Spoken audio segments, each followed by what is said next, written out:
Bismillah ar-Rahman ar-Rahim. Alhamdulillah Rabbil Alameen. Allahumma salli ala Sayyidina Muhammadin wa barik wa sallim. Alhamdulillah, we are very much honored that we have a very respected guest visiting us tonight, inshallah, Shaykh Saad Quadri, who has spoken here on many occasions before. He is the Imam of Masjid al-Huda, located in Greenfield, Wisconsin, near Milwaukee. He completed his bachelor's degree in English and history at Northern Illinois University and his master's degree in education at DePaul University. Alhamdulillah, after completing his master's, he traveled overseas to Zambia and he completed his Alamiya degree and received license to teach traditional Islamic sciences. He also received authorizations in the spiritual development, the science of Tazkiyah. And since his young age from high school, he has been actively involved in local communities by teaching and speaking at various events and conferences, mashallah. And we're very honored that he is with us tonight. The topic is Silence No More, Hearing the Voices of the Oppressed. The Messenger of Allah sallallahu alaihi wasallam has said, help your brother, whether he is an oppressor or is oppressed. A man inquired, O Messenger of Allah, I understand why I would help him when he is oppressed, but how can I help him when he is an oppressor? How can we help the oppressors? Rasulullah sallallahu alaihi wasallam said, you can keep him from committing oppression. Prevent him from oppression. This is the way of helping the zalim. So this is a very important, pertinent topic, inshallah. I do not want to take much of your time. I would like to give maximum time to our guest, inshallah. I will hand it over to Shaykh Saad to, inshallah, address us on this topic. Inshallah, let us make our intentions to pure for the sake of Allah subhanahu wa ta'ala, and let us sit at attention and focus. الَّذِينَ يَسْتَمِعُونَ الْقَوْلَ فَيَتَّبِعُونَ أَحْسَنَهُ أُولَٰئِكَ الَّذِينَ هَدَاهُمُ اللَّهُ وَأُولَٰئِكَ هُمْ أُولُو الْأَلْبَابِ. Allah subhanahu wa ta'ala says, الَّذِينَ يَسْتَمِعُونَ الْقَوْلَ, those who listen attentively to the talks of deen, and then they follow the beautiful advices given therein. أُولَٰئِكَ الَّذِينَ هَدَاهُمُ اللَّهُ, these are those whom Allah will guide. وَأُولَٰئِكَ هُمْ أُولُو الْأَلْبَابِ, they are the intelligent ones. So first condition is يَسْتَمِعُونَ الْقَوْلِ, they have to listen attentively. So inshallah, let us give our full attention to Shaykh Saad. Jazakumullah khair.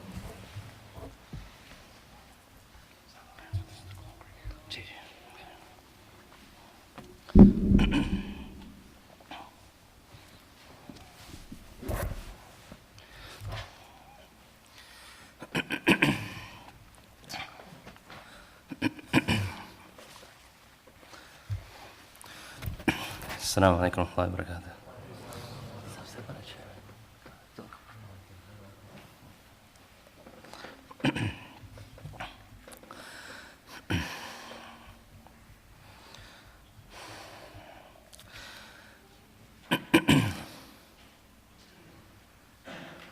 بسم الله الرحمن الرحيم. الحمد لله رب العالمين حمدا كثيرا طيبا مباركا فيه مبارك عليه كما يحب ربنا ويرضاه جل جلاله وعم نواله. والصلاة والسلام على أشرف الأنبياء المرسلين وعلى آله وصحبه أجمعين. أما بعد، قال الله سبحانه وتعالى في القرآن الكريم: يا أيها الذين آمنوا كونوا قوامين للقسط شهداء لله.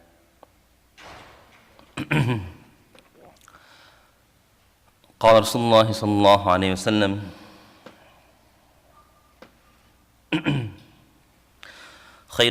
خيركم لأهله وأنا خيركم لأهلي. فقال رسول الله صلى الله عليه وسلم: الصلاة وما ملكت أيمانكم. صدق الله العظيم وصدق رسوله النبي الكريم ونحن على ذلك من الشاهدين ومن الشاكرين. الحمد لله رب العالمين. So I'm very grateful for Dar es-Salaam for hosting this topic. This is a topic that most masajid... Did you want a PowerPoint? Did you want a PowerPoint? No. Okay, I saw this up. Just for the Q&A. Oh, okay, for Q&A. Okay. Okay, I was like, oh no, I must have missed that. Okay. This is a topic that most people would avoid. In fact, this is the topic that most people have avoided.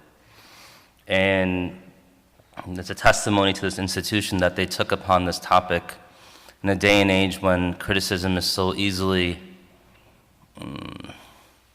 placed upon people who are willing to be on the edge. I want to begin by saying this is going to be a tough conversation. I have very close family and very close friends, male and female alike, those younger than me and those older than me, students and colleagues, and teachers who have been sexually abused.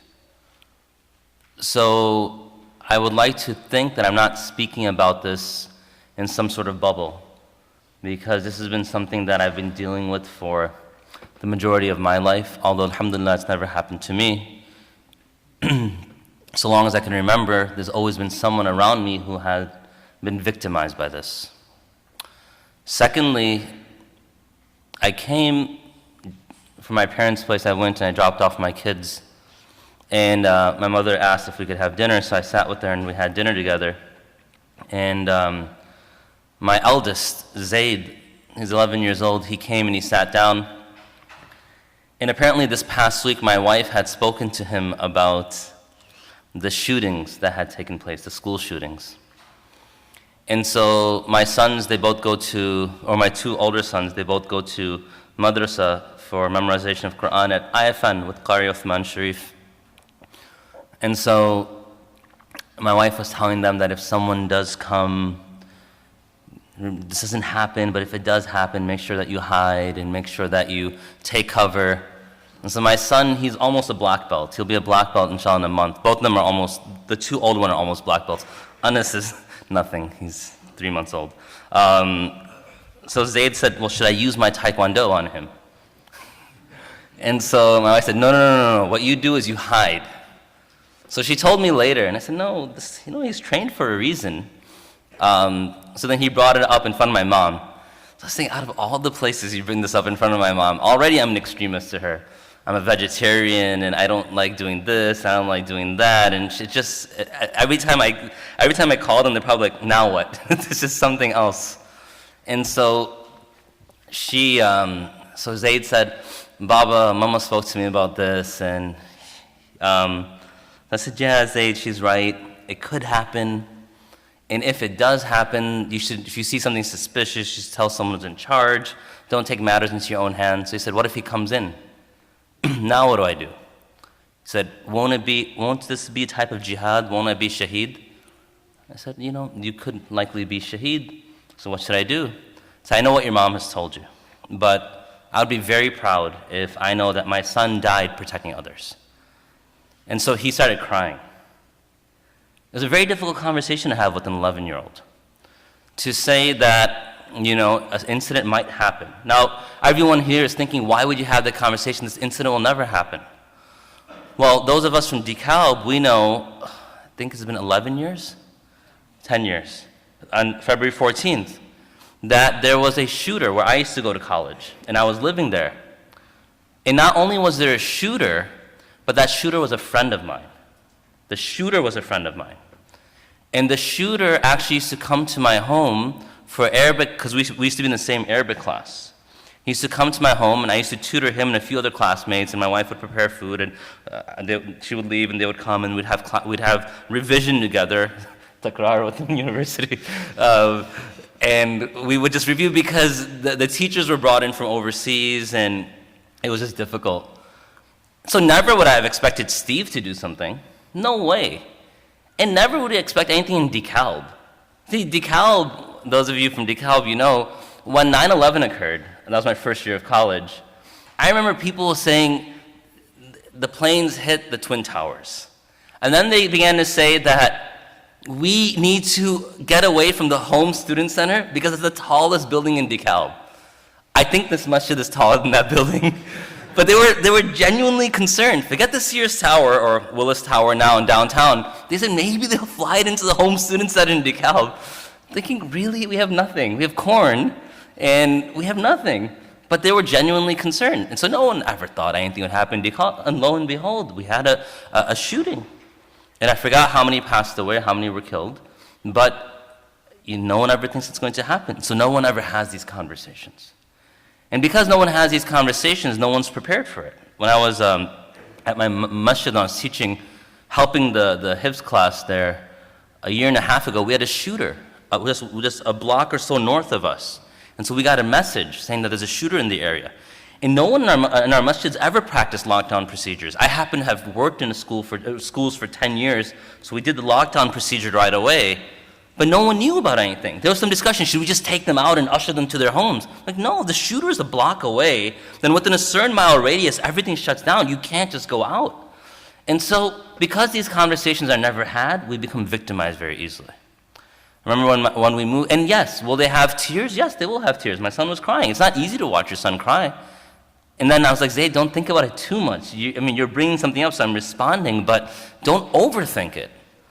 But I remember when we moved to Zambia, my wife and I sat down. We only had 2 children then. So we sat down, and Zayd was, how old was Zayd? 7 years old, and Uthman was 4.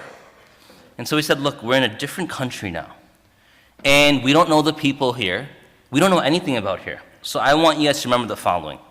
If anyone ever says anything to you, or does anything to you, or touches you inappropriately, especially between your navel and your knees, I don't care if they threaten to kill you if you say something. I don't care if they threaten to kill us if you say something.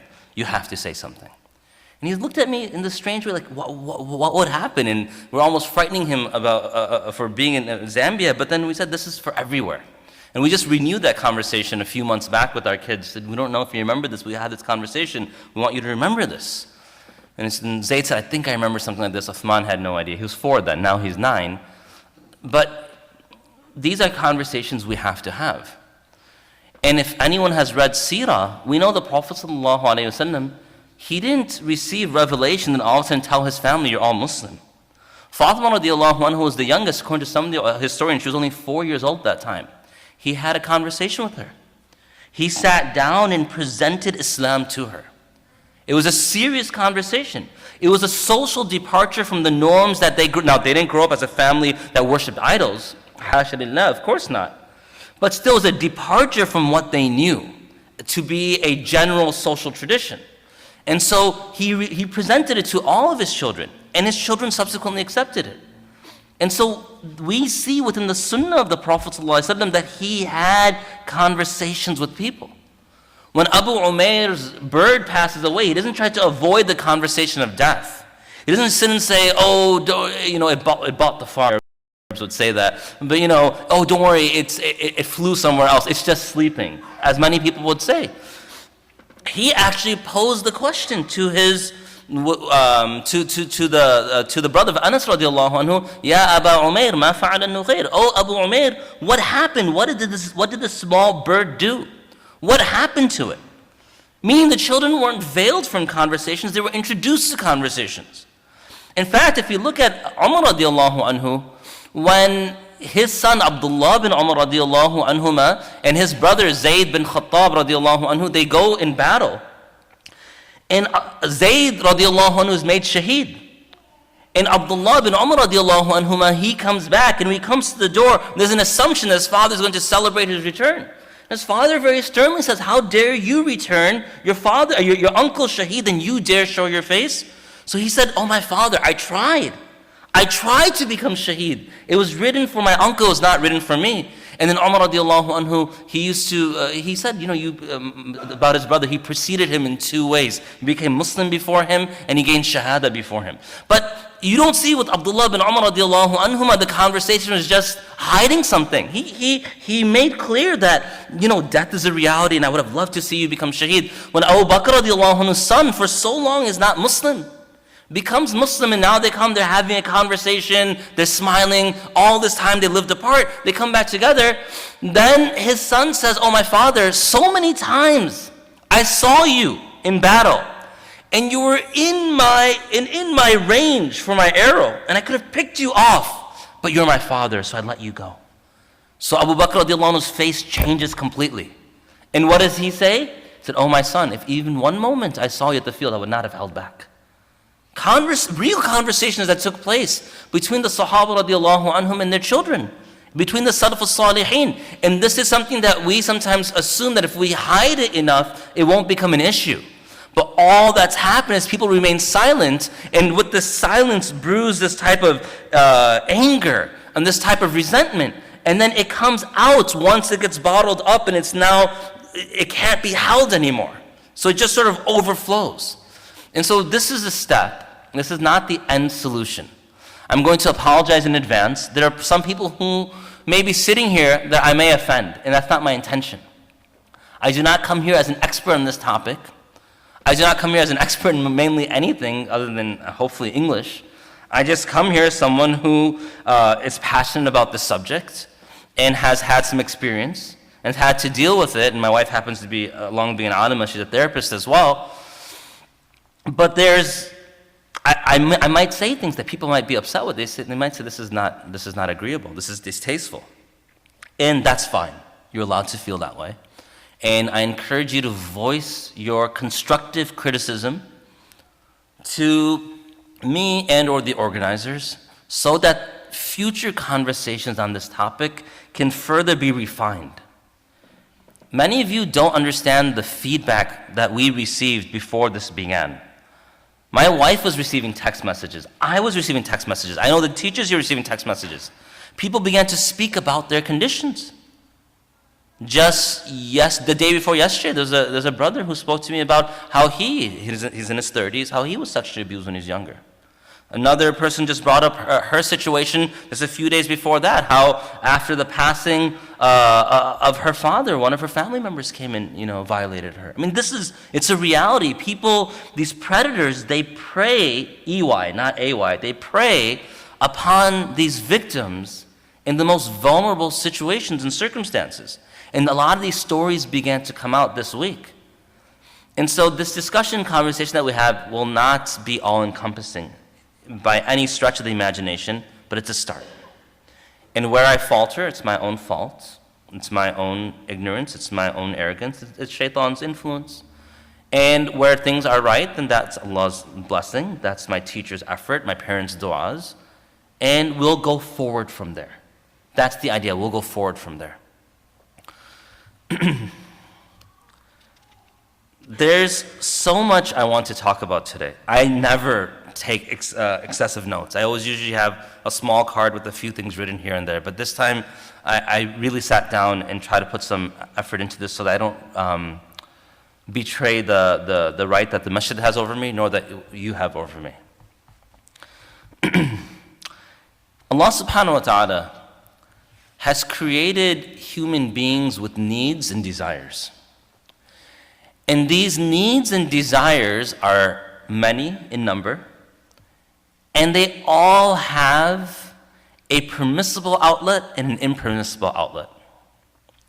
When a person turns to that which is permissible, something beautiful comes from it.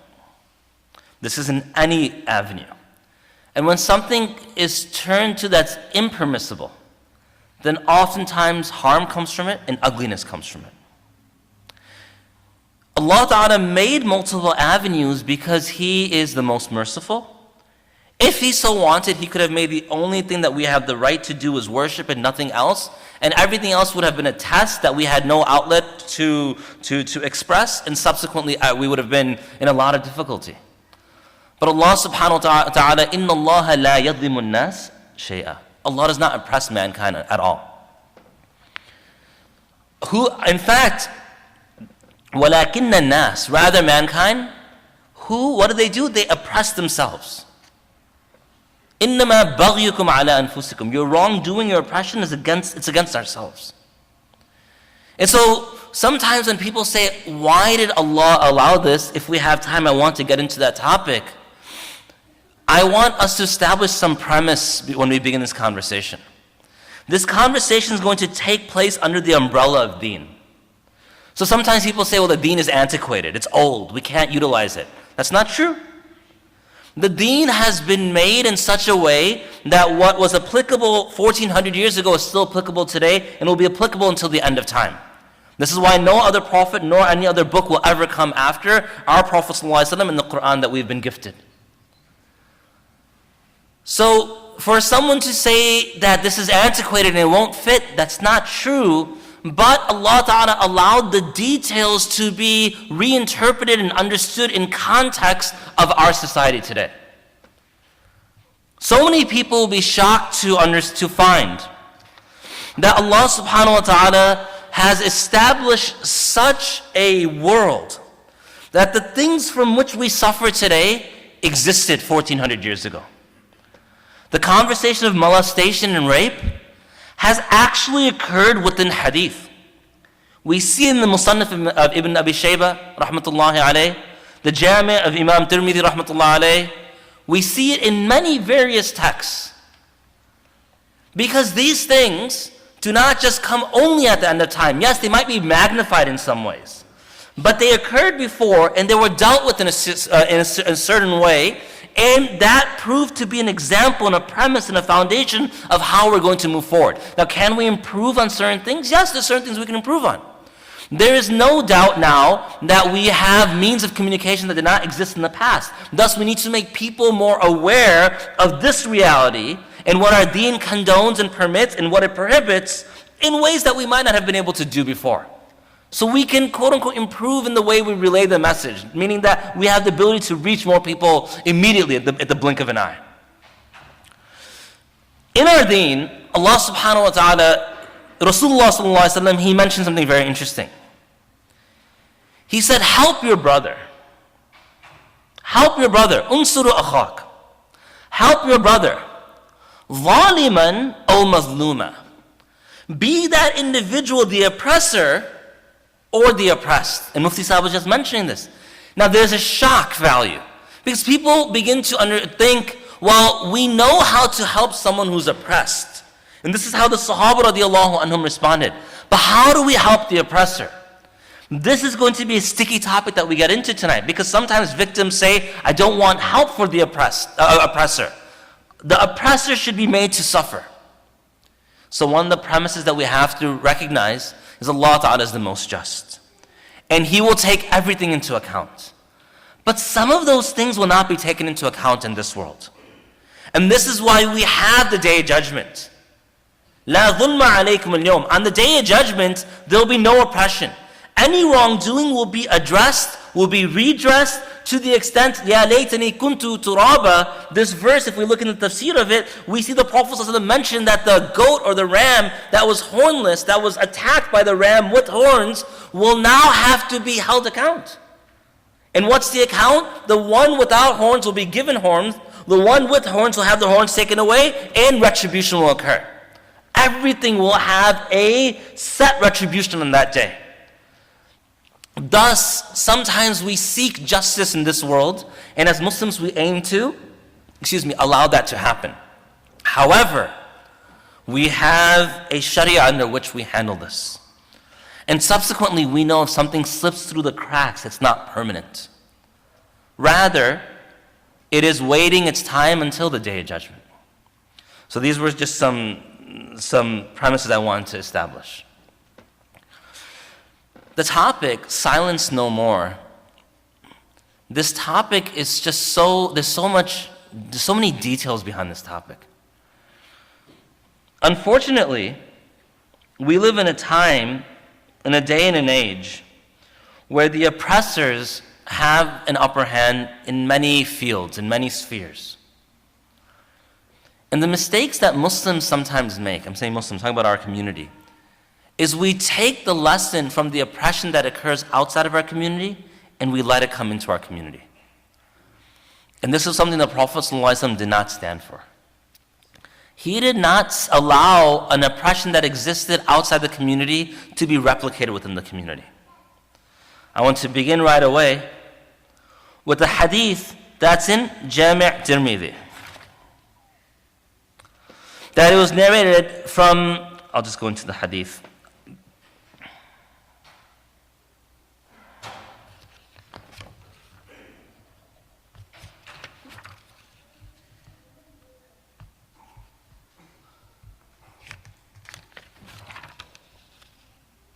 Okay.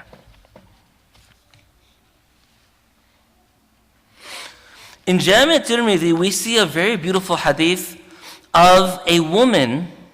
Why am I saying it's beautiful? I don't want to sound sick in any way over here.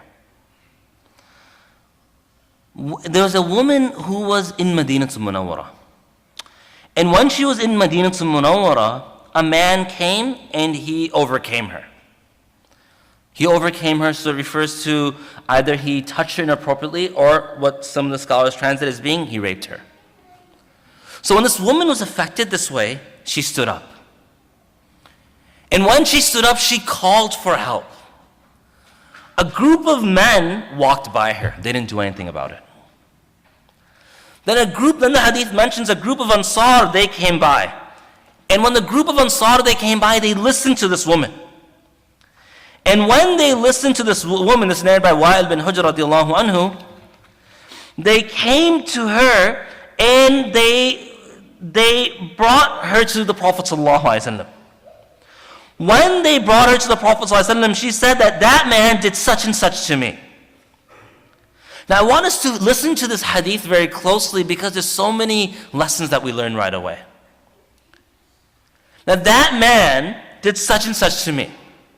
So the Prophet ﷺ said, he brought the man, she said, yes, this is him. Then they brought him to the Messenger of Allah ﷺ. So, الذي ظنت أنه وقع عليها فأتوها به فقالت نعم هو هذا. This is the individual. So when he comes to the Prophet ﷺ, that man begins to get worried. He begins to get worried because now he's going to be held into account. So as this worry begins to come forth, another man comes up.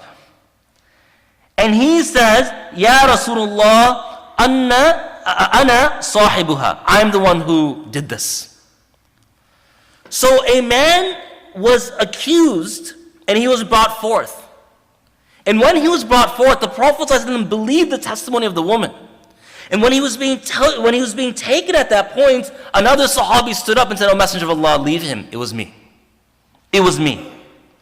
So the Prophet ﷺ let that man go. Then he told the woman that there's nothing upon you. You have no sin with this. And in some narrations, he gave her the bride price, or he gave her an amount of money. And then they stoned the man. Now, this hadith is a very beautiful hadith to look at because this is such a social commentary for us. Sometimes the victim is not going to be listened to. The victim will not be heard. The victim will begin to speak and no one will listen to what the victim has to say. And this hadith does not justify it. Rather, we see from the best companions, the muhajirun, they weren't the ansar. The muhajirun, they got up. And when they heard it, they went to establish justice. Now the fact that one group heard it and didn't respond, and another group heard and did respond, we see the nature of human beings. Some human beings, they just want to avoid conflict. They think if they plug their ears, they close their eyes, they guard their tongue, that nothing will happen around them. But there's another group that was extremely brave, who saw the violation that occurred and the need of the woman at that point, and they did not hesitate. And this is the reality that we have today, that we are always going to have, because we see the Sahaba radiallahu anhum as being a microcosm, and I'm sort of flattering us, but a microcosm of what exists today with us. Of course they were better than us. But those who, some Sahaba were people who made others laugh. Nu'ayman radiallahu anhu. And from our groups, there'll be brothers and sisters who make us laugh. There are individuals who are extremely great in business, Abdurrahman bin Auf radiallahu anhu. And there are people from this community who are great in business. There are individuals who used to treat individuals who are sick. They were the doctors at that time. We have that as well. They were the teachers. They were those who were young, those who were old. We are a microcosm. Everything from the Sahaba radiallahu anhum has expanded itself to our society today. So yes, it is not surprising to find that when a group heard this, that they stepped aside, or they didn't respond right away. Nor is it surprising to hear that a group heard this and they acted.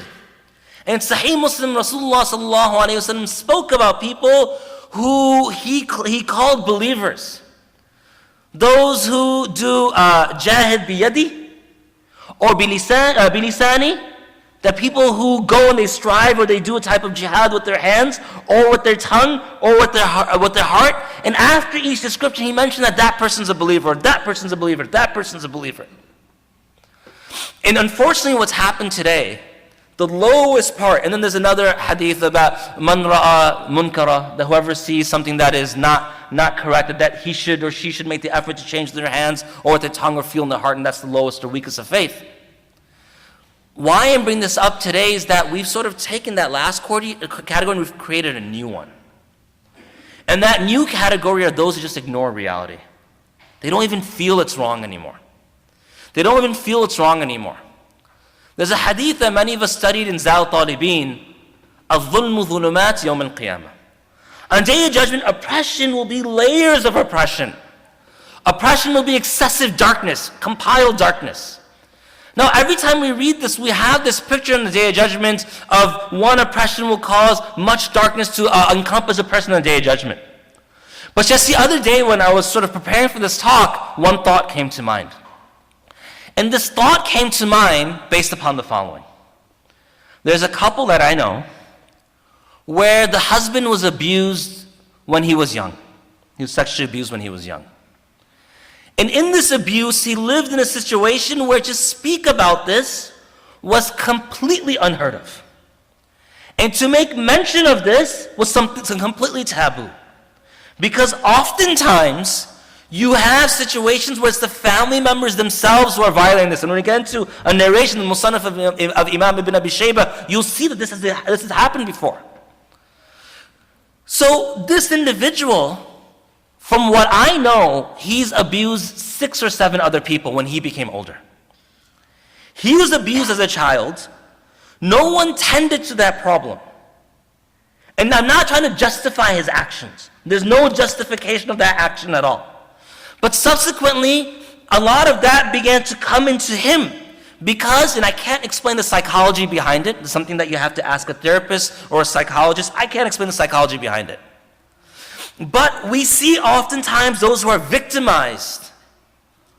For some reason, some of them, not all of them, we can't put a blanket statement out, but some of them also go and victimize others. And I don't want anyone who's been victimized here to feel like I'm making a blanket statement against you. What you suffered is tragic, and what you suffered should be addressed, and no one can justify what has happened, nor anyone can call you someone who's going to be a future perpetrator. That's not my intent. But this is what happened with him. And after he had victimized 6 or 7 women, who were all from his family, all of them were from his family. I'm not talking about random women, all of them were from his family. And then when they tried to speak out, their family began to hush it. No, this is an uncle. We don't talk about uncles. We don't discuss this. So now the family began to tear apart. Because a family member did this, who was likely abused by a family member, he was abused by someone else, and then he began to abuse others, and when they had the bravery and courage to speak up, their family began to shut them up and not let them speak. How will it look? He's your uncle in the end. This is the conversation. And at that point, it made sense to me. الظلم ظلمات يوم القيامة.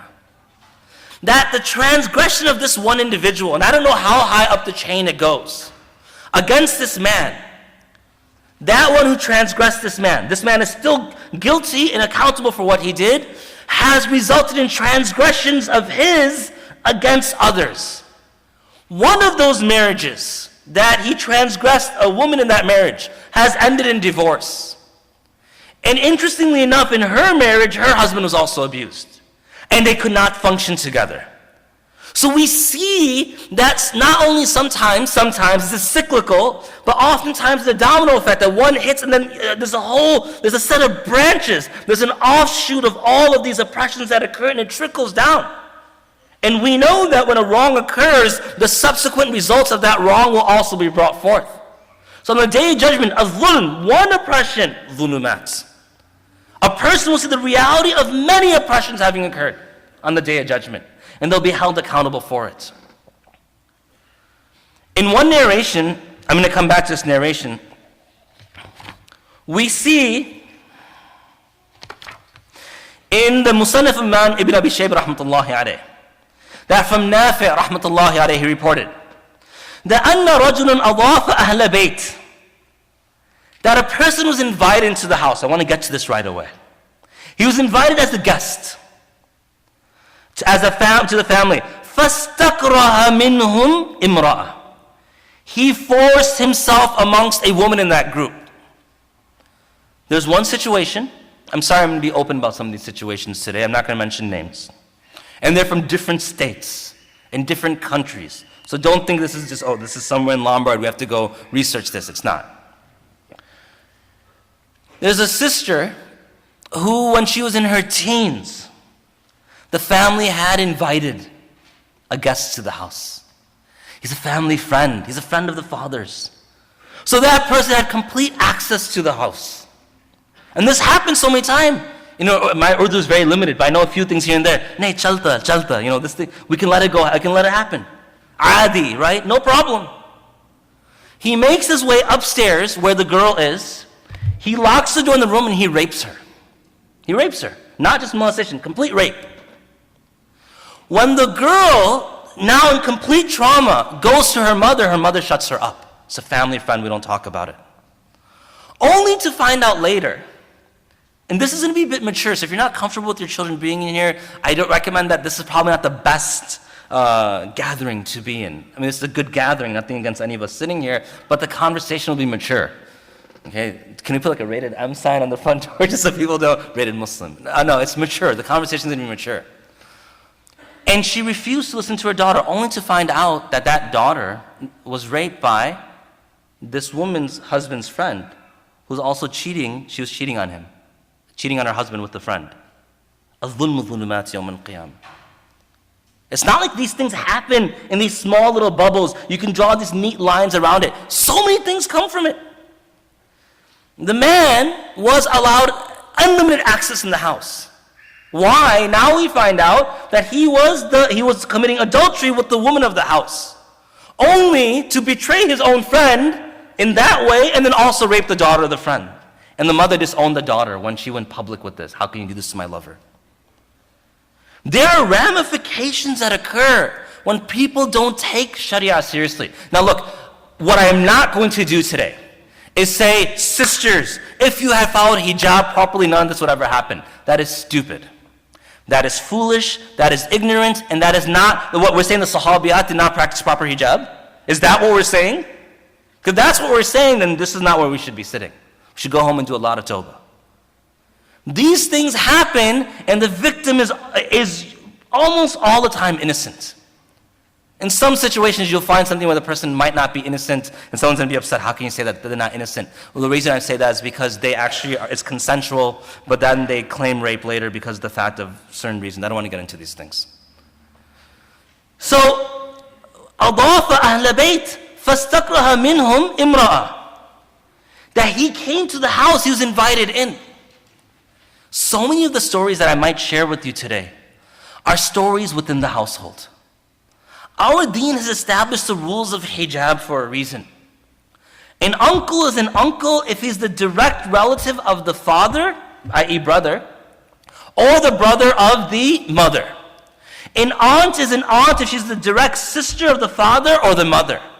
To extend that because, oh, this is a nice khandan, it's a nuclear family, is setting us up for failure, disaster. Because many times those who have access to these situations in the household are those individuals whom people assume that this person can't do anything wrong. I'm thinking right now of one of the males that came to me, he's older than me, who mentioned when he got abused. And he was abused when a trustworthy individual whom the family connected with took advantage of that situation and then went and continued on to do things to him that should not have been done. So if we're going to take away a practical point, it's not to monger fear or to begin to make us hypersensitive to everything. But it is to say that there are certain preventative measures that Deen establishes. Some will be successful and some will not be successful. But at least there's some method of protection. It's almost like saying, well, a burglar can break through the door, why should we lock the door? No, we lock the door. It's one more measure of prevention. Now sometimes it won't be the case, as the situation I'm going to bring up right now, where there was a sister who came to me after having been abused for 7 years by her father. By her father. Now why am I bringing up this case? The reason why I'm bringing up this case is the following. Allah subhanahu wa ta'ala has established general guidelines. But there's adab beyond those guidelines. I'll give an example. My sisters, they don't wear niqab in front of me, but they still cover their hair in front of me, and they will not wear short sleeves. Now you might say, well, why? They're your sisters in the end. Because the deen has guidelines. But the guidelines are the edge. But then we begin to add more padding as we go into it. For example, if a person prays the fard prayers, that's sufficient. I don't want to say miss sunnah, but technically the fard is what you have to do, and witr is wajib. But if a person skips out on sunnah, or skips out on coming to the masjid, or does not present between himself and shaitan padding so shaitan cannot come closer, what happens? The fard will fall quickly. It's much easier for a person who, if Asr is going to begin at 4 o'clock, if that person prays 3:55 every day, dhuhr, just quickly goes and just gets in the 4 rakat, doesn't pray sunnah or anything else, doesn't make an effort to come to the masjid, it's much easier for that person to fall than that person who comes early and then establishes the sunnah and prays in the masjid.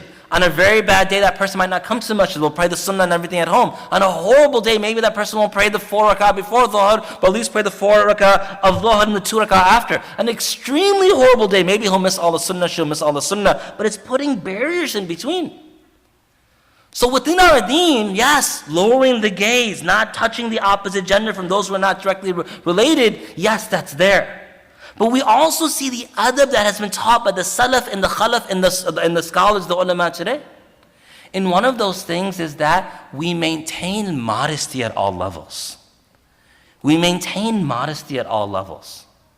Modesty is a branch of faith.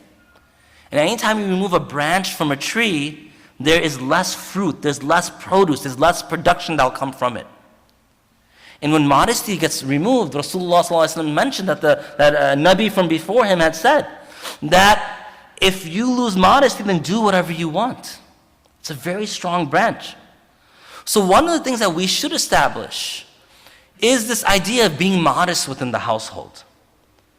That the males and females, and the Prophet ﷺ told us this when he spoke about commanding towards prayer, that after a certain age that we don't let our children lie under the same blanket. Why? Because they become sexually aware at that point.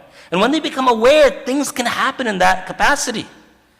And thus, for example, you see many parents who say after a certain age, the husband will say to the wife or vice versa, that look, our son is a little older. Even my wife told me this. I remember after a certain point when we were still cleaning our kids, she said, look, he's getting a little older. I shouldn't be cleaning him anymore. It's awkward. Now, there's nothing wrong with it, but it's awkward. It now begins to establish a level of distinguishment, of discernment, tamyiz within the household. That look, mom is not going to come in anymore, dad will do it. My son, for example, my 9-year-old, he has full body eczema. So there's a certain medication he has to have put all over him. When that medication's put, he doesn't ask his mom to do it anymore. There's certain parts of his back, etc., he can't reach. He'll have me come into the room and do it. And even then, he'll make sure that he covers what he can cover, and then I have to take care of the rest. Why? Because it's an idea of distinguishing now.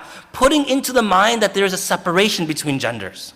And that separation has to be established within our household. Now someone might say, well, there's no separation in the workplace, the marketplace, etc. You're right, there's not. So we control what we can control and we leave the rest to Allah. So أن رجل أضاف أهل بيت فاستكره منهم امرأة فرفع ذلك إلى أبي بكر. So this was brought to Abu Bakr radiallahu anhu. فضربه ونفاه ولم يضرب المرأة. That he punished the person and he banished the person, but he did not punish her. Why is this important?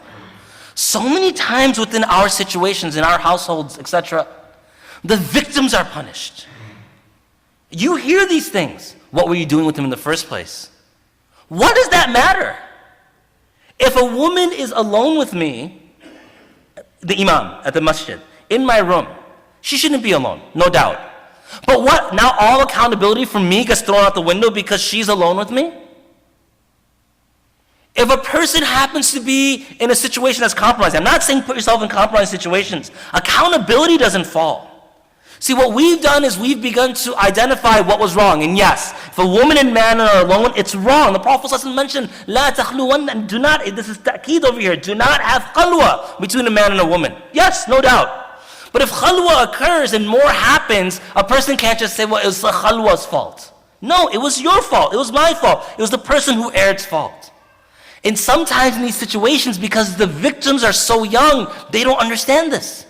8 years old, 7 years old, 9 years old, 6 years old. They're just given a ride home from Sunday school with their quote-unquote uncle, not their uncle really, and that abuse takes place. The person who they trusted, the person who should teach them, etc., that abuse takes place. It's because we have not established, I can't say that's the only reason, but if we establish the proper barriers and lines, it will help us at least reduce some of these occurrences. I can't say they won't happen. But then we see Abu Bakr radiallahu anhu, he punished her, he punished him, he didn't punish her. Now so many times the victims are made to seem at fault. Well, it was your fault, you shouldn't have done this in the first place. Okay, fine. He or she should not have done it in the first place. But that does not, if I'm in a part of town that sells drugs, and someone sells me drugs, or if I take drugs, we're both accountable for the mistake that we made. So we have to begin to leave that mindset where the victim is now what? Victimized. That victim is made to look guilty. It did not happen. Going back to the previous hadith, Rasulullah, which has been graded sahih, Rasulullah sallallahu alayhi wasallam, what did he do? He listened to the oppressed. He heard her out. To the extent that her identification, the male, they went and they took that individual. Now alhamdulillah, Allah Ta'ala had this in such a way where the other individual will stand up and take account. But we see the Prophet sallallahu alayhi wasallam, he listened and he went forth to agree with the victim. Maybe you're wrong, maybe he didn't touch you. Maybe he's just walking, his hand slipped. This is what we hear all the time. Maybe you're just imagining it. Can you imagine the person, she or he just had their entire life turned upside down? One of the individuals I had to work with, subhanAllah, it was a very difficult time when I had to work with this individual. She brought me her diary. And she had me read the diary before the incident, after the incident. And being an English teacher, I can tell tone. And you can just see the way the tone changes. Something died that day. Something died that day. You see how she wrote before as an early teenager, and all of a sudden that incident occurs. Death. Some part of her died that day. Then she had only a couple more entries, and that was it. That was the end of that. She stopped writing. Now you might say, what's the big deal? She stopped writing. For someone who writes, you will understand. Because this is a mode of expression. It's a mode of expression, and now when that gets cut off, it's like a person used to be talkative getting very silent in the household. Now when someone's silent, you say, what's wrong, what's wrong? You were just talking so much the other day. Did something happen? Did I upset you? That's the same thing. Something died in her that day. And so when we see Rasulullah sallallahu alayhi wasallam, when she said so-and-so did it, he listened to her. He didn't just say, maybe this happened, maybe that happened. Now you might say, well, the Prophet wouldn't say that. Look at the case of Ma'az al-Aslami, radiallahu anhu. When he said, I committed zina, the Prophet turned away from him. Then another angle, he turned away from him. 4 times, until when 4 times the testimony took place, it's equivalent to 4 witnesses. Then he still looked for a way out. Maybe he's drunk. No, there's no scent of alcohol in him. Maybe he's insane. No, he's sane. So the Prophet ﷺ began to take steps to provide excuses there when the individual wronged himself. But in the case where there's a victimized individual, a woman was victimized, he didn't say what? No, maybe you just misunderstood. Maybe it was consensual and you're just lying to me. He didn't say that. He listened to her. Because our Prophet was a Nabi of Rahmah.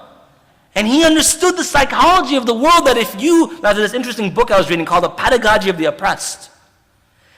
And if you look at it, just what happens to the oppressed is exactly almost a carbon copy of what happens to segments of our ummah. I'm not saying all of our ummah, segments of our ummah. Now, I have to start going a little quicker because I have about 18 minutes left and I've only covered 3 out of the 24 pages, so I need to go a little quicker. I I want to take our attention towards something you might say, well, what's this all about? Let's go off topic for a moment. In a hadith in Sahih Muslim, it's mentioned that Rasulullah sallallahu alaihi wasallam, ما ضرب رسول الله صلى الله عليه وسلم خادما له ولا امرأة ولا ضرب بيده شيئا. That the Prophet never struck anything with his hand, be it a servant or a woman. The Prophet sallallahu alaihi wasallam, when he is passing away, in his final breaths, the Prophet sallallahu alaihi wasallam, he begins to say that as-salah, that the prayer, or that which your hands have been trusted about. As-salah, ittaqullah fima malakat aymanukum. Now, yes, this refers to women, but I'm going to get to men shortly. Now, it is not a random woman who's been hurt with this. It's often a sister, or a spouse, or a daughter, and son, brother, that happens as well. Now, our Prophet ﷺ, I want you to listen to one particular hadith. And this is Bab man akhaffa as-salah inda buka'i as-sabi. That in Sahih Bukhari, we see the chapter of cutting down the prayer, shortening the prayer when hearing the cries of a child. That from Abdullah bin Qatada, who heard from his father Qatada radiallahu anhum jami'an, and Nabi sallallahu alayhi wa sallam qal, that the Prophet sallallahu alayhi wa sallam said the following, Inni la aqumu fi salah. I was standing in prayer. Uridu an utawwila fiha. I wanted to elongate it. There was an interaction, an experience with his Lord, with our Lord that was taking place, and this beloved experience wanted Rasulullah sallallahu alayhi wa sallam to expand his prayer. That there was such a moment of love and ecstasy and focus in prayer the Prophet was enjoying, he wanted to expand his prayer. And in that process, فَأَسْمَعُ بُكَاءَ الصَّبِي. At that point, I heard the crying of a child. Future imams, listen to this. So many times I go to the masjid, the child's crying his head off, crying her head off, and what happens, the imam is reciting, probably putting a hand to his ear and now doing this, and just completely enjoying himself. Then after prayer, sisters, brothers, watch your children in the masjid. Of course we should watch our children in the masjid. There's no doubt about that. I come from Zambia, where they don't even let anyone under the age of 8 into the masjid, or 7 into the masjid. They don't even let them into the masjid. But that's not what I'm talking about. When I'm talking about the one who has control is not controlling. And the one who has no control, that person is being left to be held accountable, the 2-year-old, the 1-year-old. Maybe there's a circumstance. Now look at the Prophet ﷺ. فَأَتَجَوَّزُ فِي صَلَاتِي كَرَاهِيَةَ أَنْ أَشُقَّ عَلَىٰ أُمِّي. That the Prophet ﷺ, in this situation, when he hears the child crying, that in this circumstance, in this situation, what does he do? He cuts his prayer short. He cuts his prayer short out of concern for troubling the mother of that child. The Prophet ﷺ was willing to cut short his conversation with Allah Ta'ala for the sake of a child. But when our children, here's the child. This is how much he loved children. The greatest interaction between Abd and Allah. He cuts that short. But we're not willing to speak a word against what? A family member when a person's been completely victimized and there's proof. If there's no proof, I understand. I'm going to get to that when I get to the part of husn al-dhan. But when there's proof and there's evidence, still, no, don't say anything.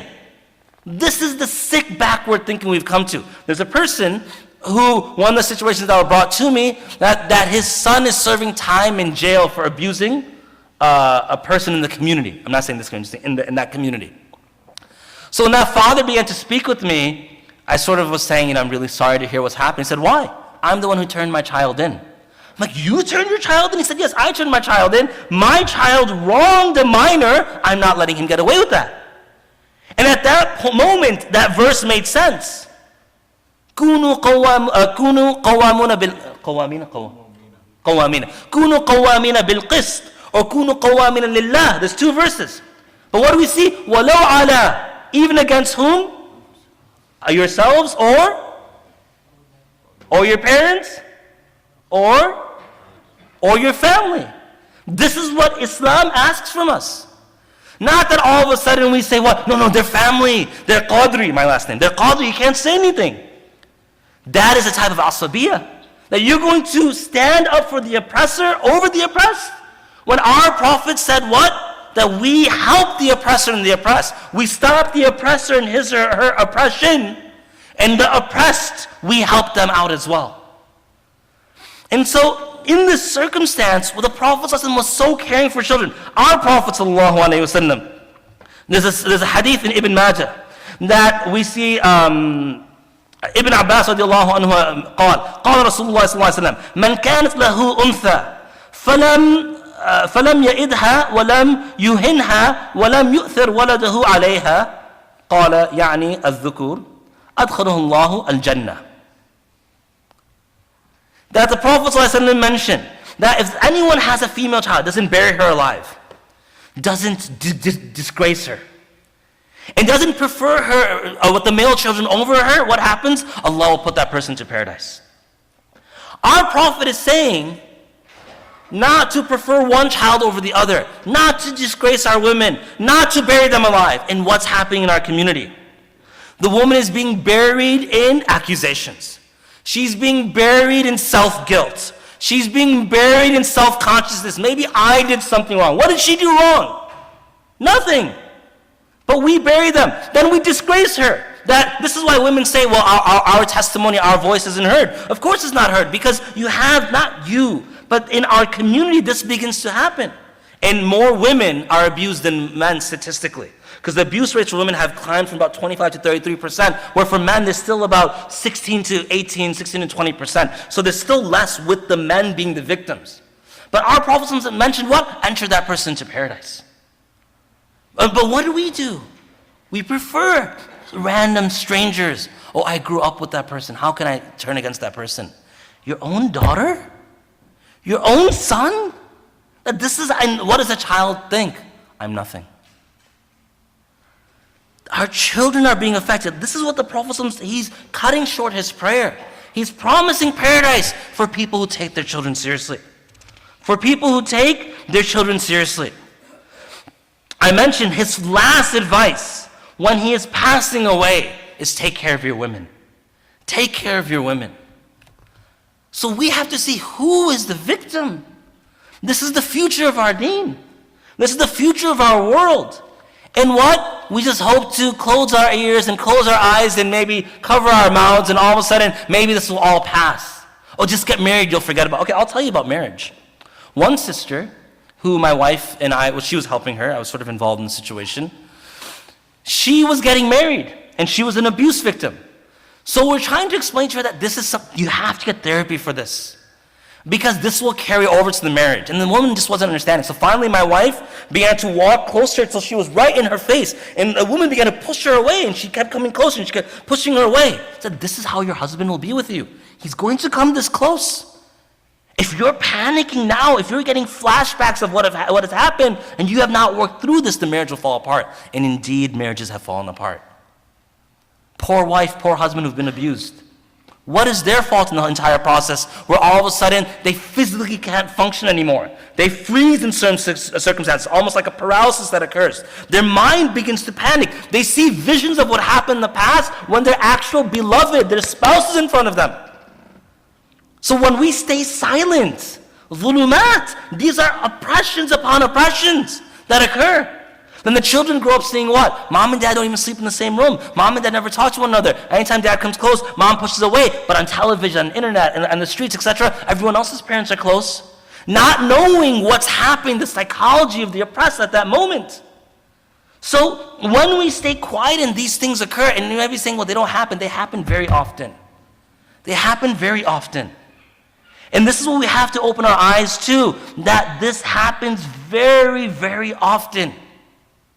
To the extent that there was a point in time in my life where not 1 month was passing where a case like this was not brought to me. There was a year or so in my life where not 1 month had passed where a case like this was happening.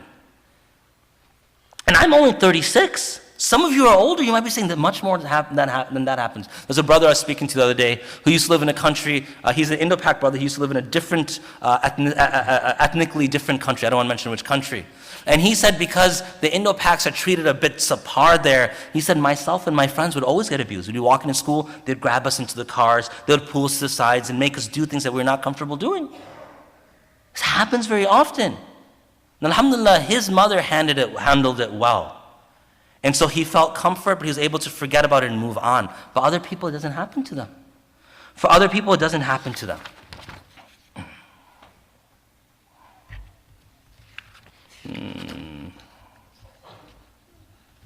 Okay. I'm trying to hurry up because I know we don't have much time. So then the question comes, well, Brother Saad, we have circumstances where men and women have to be alone with children. Class, rides, etc. This is something that I want to talk about. I'm going to just watch my words closely. The first thing is that we need female scholarship.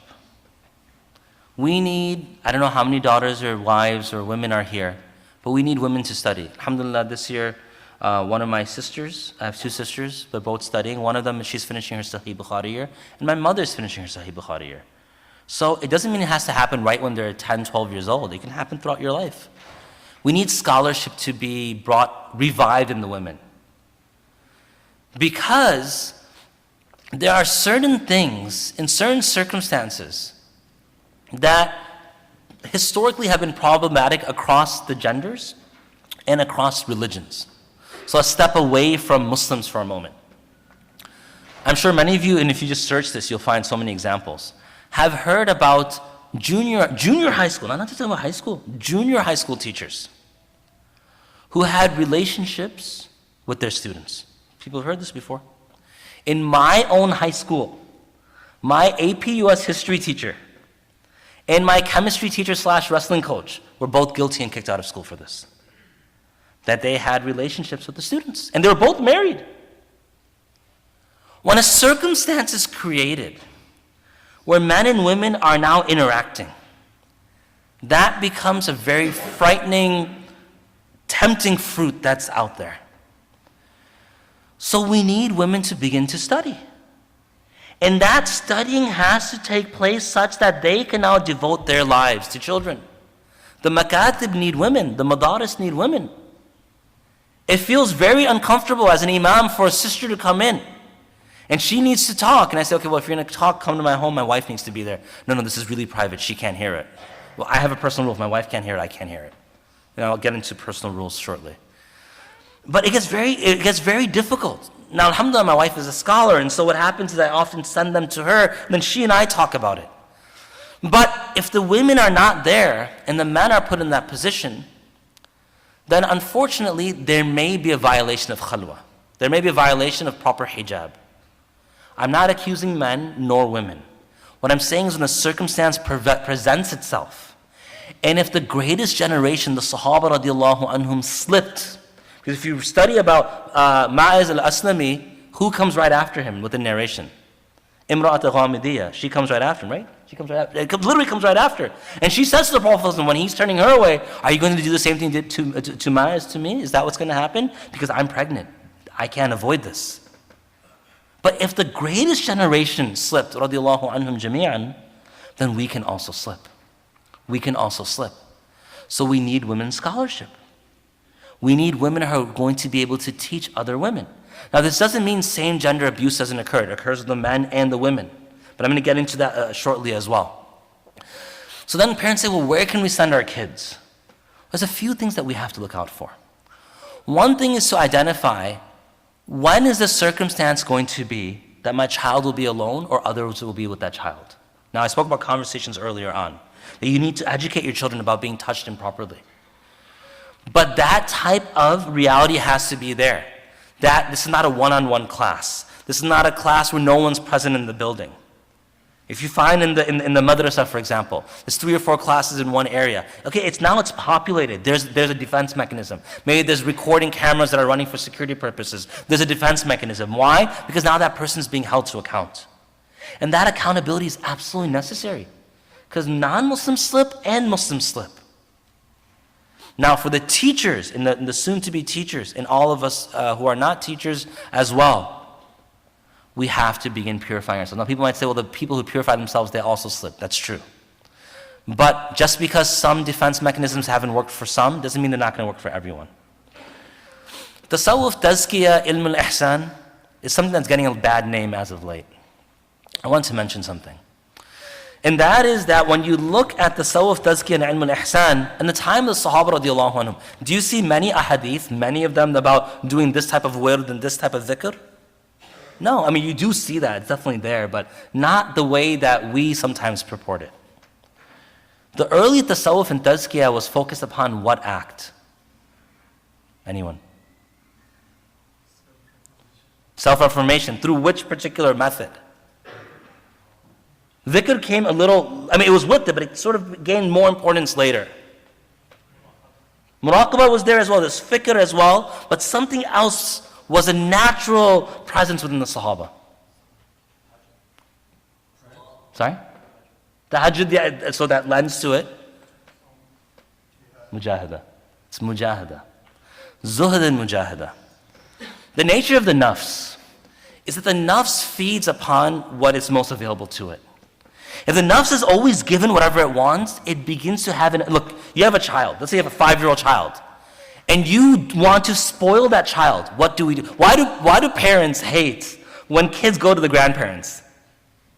Because they give them whatever they want. Everything you've done becomes undone. I mean, we love it, but at the same time it sort of bothers us. Everything gets undone.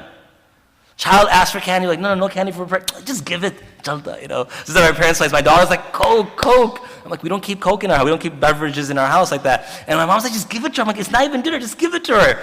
Like, what are you supposed to say no to your mom? So I'm like, okay, fine, you win today, but wait till we get home. I'm joking. So the idea is that, you know, if you want to spoil a child, you give. That child feels that whatever he or she says, he or she can get. The nafs is the same way. If you keep giving to the nafs, then it feels it gets whatever it wants. Dhikr is a good way to combat it. But the Sahaba, zuhd and mujahada were very clear methods of suppressing the nafs. When the nafs gets suppressed by eating less, drinking less, speaking less, all these different types of things, standing up at night, fasting regularly, now the nafs gets suppressed, then it's like that child who sort of knows they're going to get a no, they don't make that effort. The nafs, when it gets that no, and it gets that no again, it gets shrunken more and more and more, then subsequently what happens when when the opportunity presents itself, it doesn't race towards it. Why? It's been crushed, it's been subdued. So many of us, alhamdulillah, we follow this type of path of some type of dhikr, but include the mujahada. Because after the Prophet was given the verse of ilm, Allah Ta'ala did not go straight to the verse of da'wah. What came in between? The verse of mujahada. قُمِ اللَّيْلَ إِلَّا قَلِيلًا. And I've asked, if you're from Milwaukee, don't ask this question. Did the Prophet used to fast on Mondays? Yes, it's in hadith, clear. But did he fast on Tuesdays? Did he fast on Tuesdays? In some narrations, yes. But Wednesdays? Yeah, in a couple narrations. But Thursdays we know for sure. But Fridays we know the Prophet ﷺ did not. Actually, he did fast, it's in the hadith. But Saturdays, Yom Sabt, the day of the Jews, did the Prophet ﷺ fast that day? Yeah, he fasted that day. Did he fast Sundays? Why? Yes, we take some days more than others, but he fasted in different times all 7 days. In the verses that were revealed after Surah Alaq, Surah Muzammil, Allah Ta'ala says, Ya ayyuhal muzammil, oh you wrapped up. What does Allah Ta'ala say? Qum, stand. Stand when? In the night. Qum al-layla illa qalila. Stand for the night except for part of it. Then what does he say next, subhanahu wa ta'ala? Half of it. And then after that? Half of it, then after nisf, then what? Or decrease or increase. So why in hadith do we find that the Prophet ﷺ sometimes fasted certain days? Some hadith, he would fast until we thought he would never break his fast. In some narrations, he would not fast until we thought he would never fast again. And now in the verses, stand up most of the night, part of the night, half the night. Why all of this? My contention, this is my contention, is that based upon the dua of the Prophet ﷺ, the la takinni ila nafsi, do not leave me to my nafs, the most pure of all nufus, right? For even the blink of one eye. That was his dua. That the nafs, you have to keep it off balance. If you're always praying half the night, sometimes I met some brothers who fast 20, 25 days a month. And they say after a while, it gets easy. It just gets easy. Like, we're just sort of used to it. We don't even do suhoor anymore. It's just sort of easy. And for some of those guys, I tell them, okay, decrease to 5 days a month. Okay, decrease to 2 days a month. Now increase to 10 days. Oh, it's getting hard. Yeah, because when you get the nafs used to one thing, it just becomes used to it. The Prophet ﷺ would always leave the nafs off balance. He wouldn't always throw a cross. Sometimes it'd be a jab, sometimes it'd be you understand what I mean? The nafs would be beaten in different ways, so the nafs never gets comfortable. It was a lesson to us. So zuhd has to be there, mujahadah has to be there, along with the dhikr. We have to learn to train ourselves. Because a lot of people just do only dhikr nowadays. You ask a person, how much do you fast? Brother, I fast a lot. No, outside Ramadan, no, I don't want to talk about it. It doesn't happen. We're not used to it. Forget fasting. The Prophet told Aisha radiallahu anha when she was looking for food, that just eat once and spend the rest of your time in worship. It's mujahadah, so we don't get used to seeking more. Will this prevent abuse? No, it will not prevent abuse. But it will at least train some people's nafs to be able to become restricted when necessary. We said till 9:20, right? Or that 9 o'clock, right? And then till 9:20 is the question answer. Okay, I'm gonna have to stop. So I've covered 5 pages.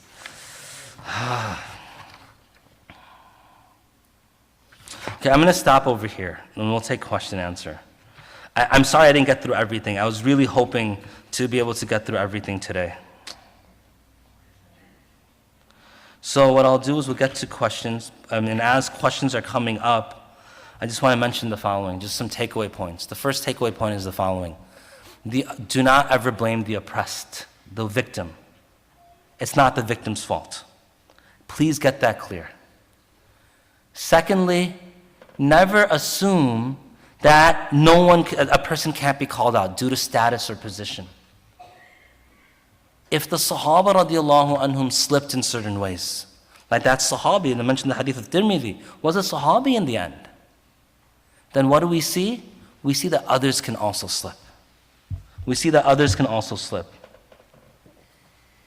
Okay. The next thing is what?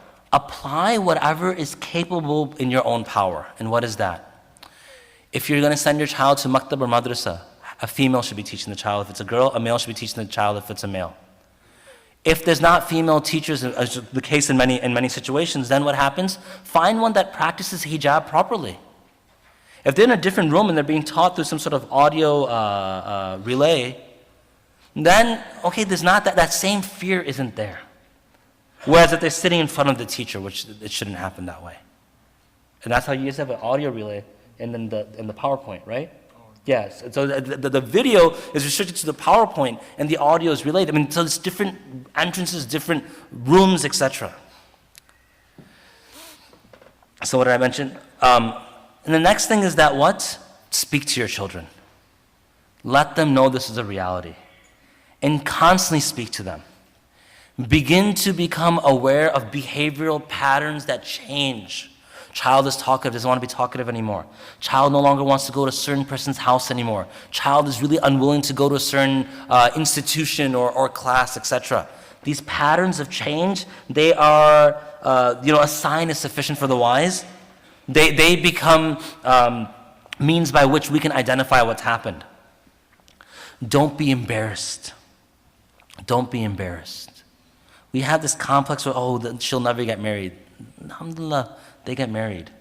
But what happens is they get married, they never dealt through this, and then divorce occurs, or other problems occur. We shouldn't say, she'll never get married. First of all, marriage is not the all end. Allah is the end. Allah is the goal. But a person, then what happens is that, that avenue has been shut, and then that person can't function. And they often lose their relationship with Allah subhanahu wa ta'ala. The whole question comes, why? Now, as I'm waiting for questions to pop up, they haven't popped up yet, I'm going to go to this idea of husn al-dhan. Because one of the questions that happens to occur regularly is this idea that, okay, but who am I supposed to believe, her or him? He said he didn't do it, she said she did it. Islamically, initially you believe both. Islamically, you believe both. Initially, you believe both. Does everyone understand that? It doesn't have to be one way or the other. If there's no proof yet, and she's making a claim and he's on the defense, you believe both. Oh, I can't be disloyal to my friend. You don't have to go tell him, hey, I believe her and you. He talks to you, you can say, look, how the Prophet was Aisha radiallahu anha, when the accusation occurred. He was very open. Oh, Aisha, if even a thought came to your heart, do tawbah, Allah will forgive you. This is his wife, radiallahu anha. Al-Mu'mineen Aisha radiallahu anha. But the Prophet was open. If a thought came, but he was still supportive of her. So if someone comes with an accusation, don't shut that person down. Listen to the accusation, and then now those in charge should now begin to start investigation. Do you need 4 witnesses to go into an accusation that's not considered rape or considered intercourse, etc.? That's not how our deen works. Rape is not the same as consensual intercourse. And molestation is not the same as intercourse. It's different. The punishment will be different. Everything is different. So we shouldn't all of a sudden make like a type of qiyas that's like, ma'al farigh, that how would you translate that? How do you translate qiyas ma'al farigh? Yeah, so a legal analysis that's not coherent, that's unacceptable. So we shouldn't go about it that way. So believe both individuals. Rasulullah sallallahu alaihi wasallam, Allah Ta'ala has mentioned that ijtanibu kathiran min adh-dhann, stay away from most type of suspicions. But at the same time, we have to take up the cause, especially leaders. So take them to the proper people. No one's coming with questions. So alhamdulillah, we're going to be ending soon.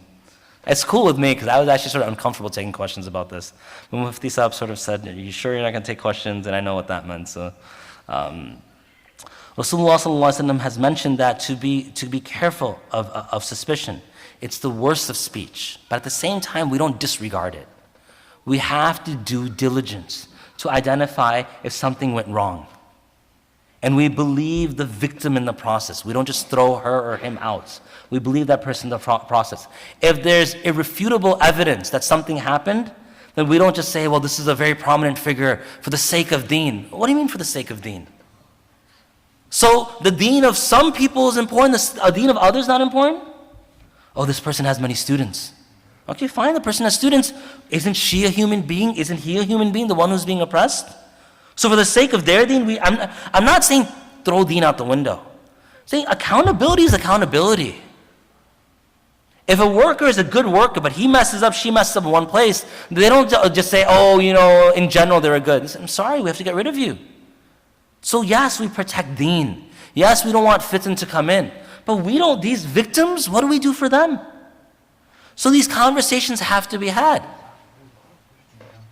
No questions are coming. I saw the tablet. There's about 15, 20 questions. Those are your personal questions. They're asking you. No, 15, 20 questions. I don't know why it's not on there. Both sides are There's a lot of them. Yeah, I'll show you from here. Okay, cool. Should I show This you is the from same thing, or? There's a lot of questions here. Man, this is me and technology. Whatever happened to having written questions? Can the topic of the Islamic point of view of marital rape be discussed? It can't be discussed in too much detail due to time, but the following has to be understood. Don't misunderstand the hadith. I was looking at some explanation about this hadith as well. About if a woman says no to her husband, that all of a sudden the angels will curse her all night. The ulama speak about context quite a bit. And context is very, very important. Context is extremely important. So first... Yeah, I'll read out the question. Okay, read out to me. Okay. Should I read it? I'll just do this one, then the 3 that are here, I'll go, and then I'll move forward, inshallah, with those questions. There's lots, so you can keep it Yeah. short. Do you want to get a chair? I feel bad No, sitting it's on the okay. ground. This is like a cue for one of you guys to go get like a chair for your teacher. That's it. No, someone moved. So that hadith, I forgot which sharh I was reading this in, but oftentimes women would use intercourse as a chip, as a bargaining chip. And the hope is that if the husband agrees to certain things, then he will,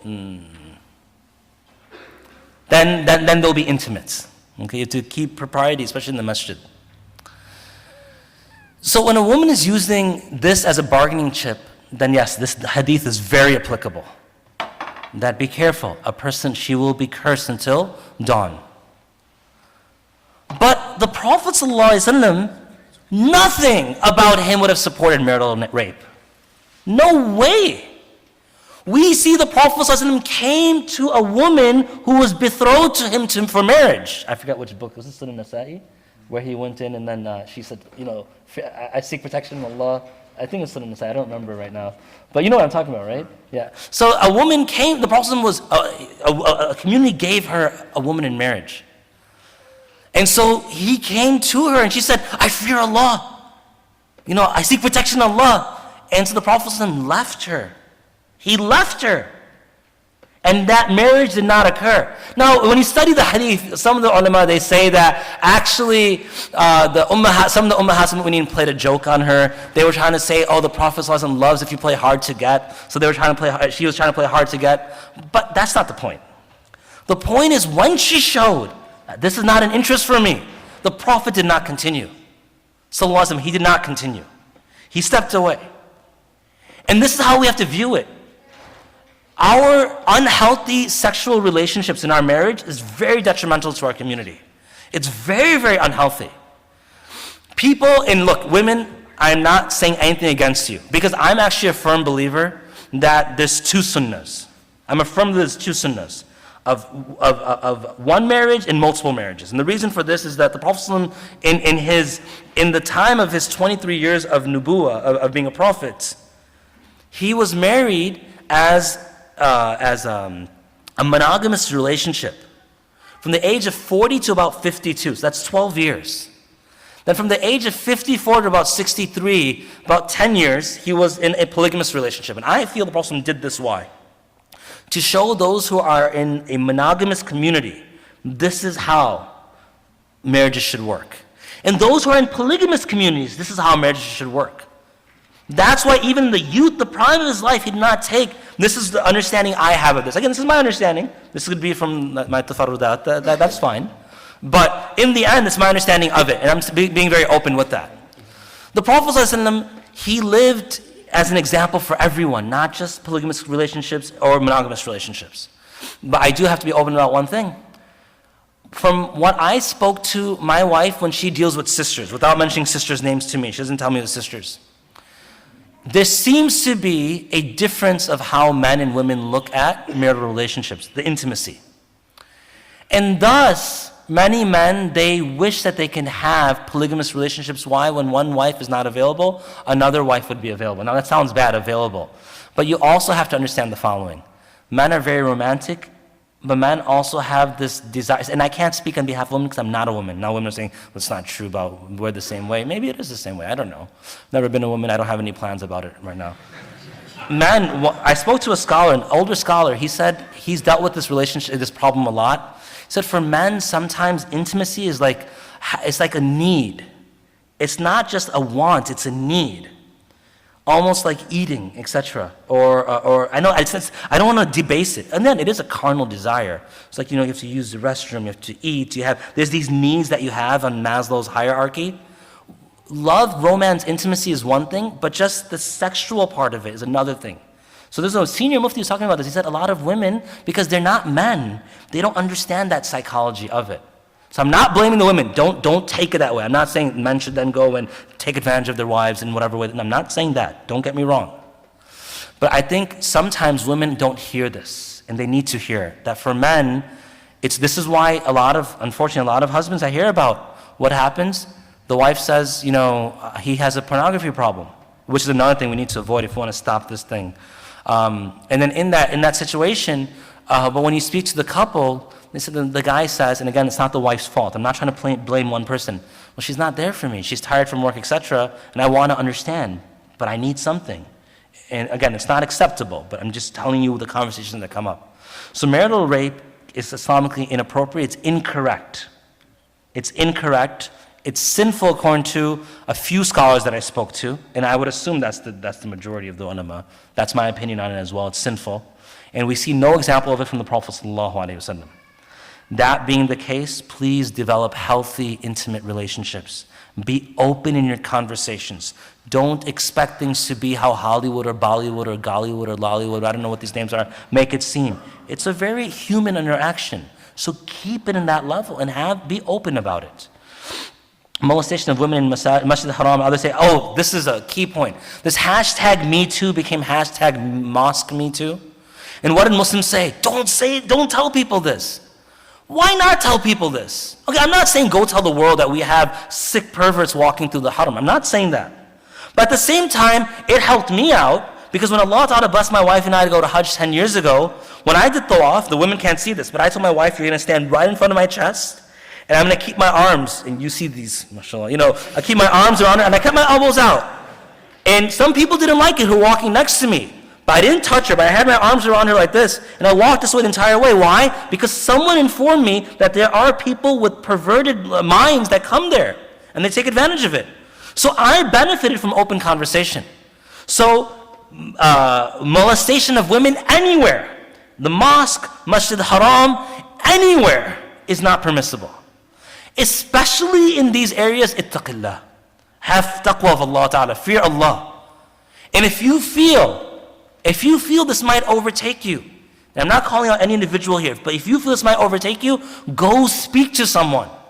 I remember when I used to teach maktab to children, that one day, and I'm going to be open about this, I had this thought that maybe, I can do something. I'm telling you open in the masjid. No one's ever heard me say this before. And this is online. I'll tell you openly. That thought came to mind. It's shaitan. I said, A'udhu billah, and I contacted the parents. I said, from today on, I'm not going to teach your kids in the masjid unless you're here with them. Or I come to your home and you sit in the same room that we're teaching them. It's a thought that came to mind. Did it happen again after that? Alhamdulillah, never. Did it happen before that? Alhamdulillah, never. But I'm being open with you that one time the thought came up. So I cut class and I went and I called the parents and said, no, from now on you have to be somewhere. Because there was only 2 kids I was dealing with and they were very young. They were like 5 and 6 years old. One might even be here today. He might be like, oh great, this is awkward. But no, the thought came, shaitan puts it in. I wasn't thinking about this. I wasn't planning this. Shaitan puts it in the mind. And if someone is not trained, and I'm not trained, but Allah blessed me at that moment to recognize it was a satanic whisper, the khawatir of shaitan, then that person might act upon it. So we have to avoid this by not setting up the opportunity there. But at the same time, the perpetrators have to be careful. Look, day of judgment, brothers, sisters, it's a scary day. We got enough issues to worry about than these people coming back. Now look, imagine the Prophet ﷺ sees us, and we want to drink out of his hand. And he said, you did this to my ummah? I would cut my prayers short so that child's mother would not suffer? I cut my conversation down with Allah so that child's mother did not suffer. But you made a mother of my ummah suffer by abusing her son or daughter? Can you imagine? What will we say on that day? What will we say? There's 30 questions. Email me. If a woman or girl is abused by a family member, that is mahram. Is that mahram still considered mahram, or are they now a non-mahram and is hijab now compulsory upon the female? Nothing is going to take away the... that's an iftar question. I'm going to give it to the mufti. Yes, definitely. Definitely hijab becomes part of it. Yeah, so nothing's in... With the own father also. Okay, so Mufti Saab says clear that it's going to be, hijab is going to be compulsory. Slowly. Oh, if a woman or girl is abused by a family member that is mahram, is that mahram still considered a mahram, or are they now a non-mahram? And is hijab now compulsory upon the female? Mufti Saab said hijab is now compulsory on the female. Yeah, even khalwat of father would be haram. The khalwat the father would be haram, okay. Being alone with that father. That even to cover the face at that point in front of the father is necessary. And the situation I dealt with that woman who's unfortunately had to send her father to jail. I was involved in the process. I have no regrets. How should a person who's already on the way to abuse stop that path? This is a very good question. This is a question that I can't answer publicly because every situation is different. But the first thing is seek help. You'd be surprised, ulama and mashayikh, the majority, if not all of them, they're not judgmental. Because they recognize the 101 faults they have in themselves. So they're not going to say, oh, what is this stuff for Allah? I just showed you an incident that happened with me. These things happen. So if you're on that path, contact someone, a local scholar, someone you trust, a therapist, and begin to seek help. And begin to establish those boundaries. and not interact in a way and that will will lead to something even worse. And I can only answer in that short way, but my numbers with the school here, you can contact me. I would recommend you take advantage of the ulama and mashayikh in this facility as well. What should we do for the wrongly accused? First of all, make dua for the one who grants the accusation and the one who's accused. Make dua for those individuals. The one who's wrongfully accused, technically in Sharia, they have to now go and clear that person's name. If it's not cleared, then you should make an effort to clear that person's name. But don't jump to the conclusion about accusation before things are settled. You can defend the person, say, I know this person to be a pious person. I don't know knowledge about this particular situation. This person's always been a pious person. I'm making dua that Allah Ta'ala takes him through this fitna, takes her out of this fitna, etc. What can you do for a victim who is now an adult, but was abused as a child but refuses to get help? I think this is one of the things you have to force help upon that person. Doesn't mean you have to take her to a therapist. But show love and show a willingness to help. Make dua for that person and slowly break that person down to eventually, look, I met one, subhanAllah, victim of abuse. She actually wrote a letter to her abuser and forgave that abuser. So the healing process can go a very long way.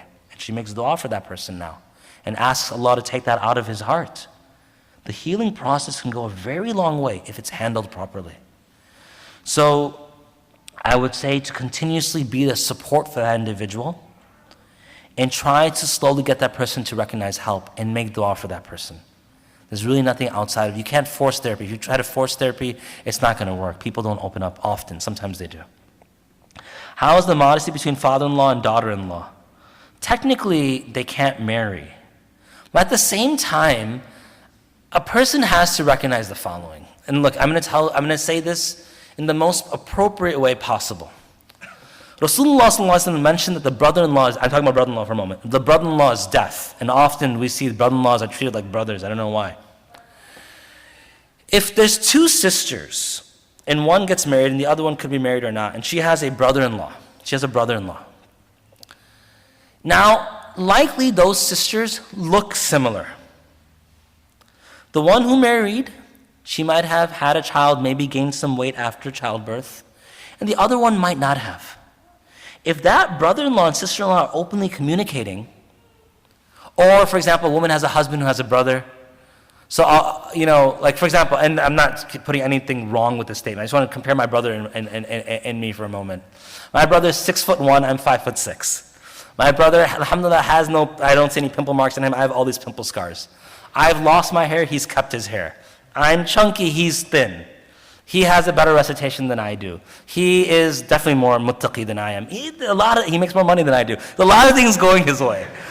Now, the relationship between my brother, I'm very strict. My wife knows. She will not. She just knows that there can't be a salam or anything. I'm strict. I'm very strict. And my brother knows that as well. So that's cool.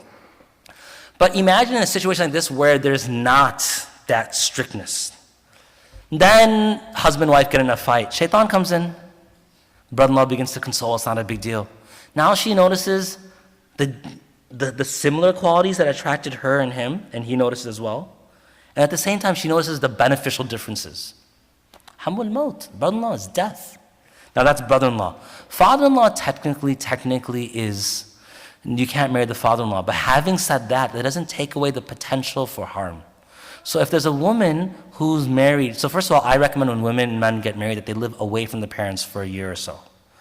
Because sometimes the wife likes to dress up for the husband and that makes it very awkward in the house. There's one scenario I remember very clear that the mother-in-law went to the daughter-in-law and said, stop dressing this way around my husband.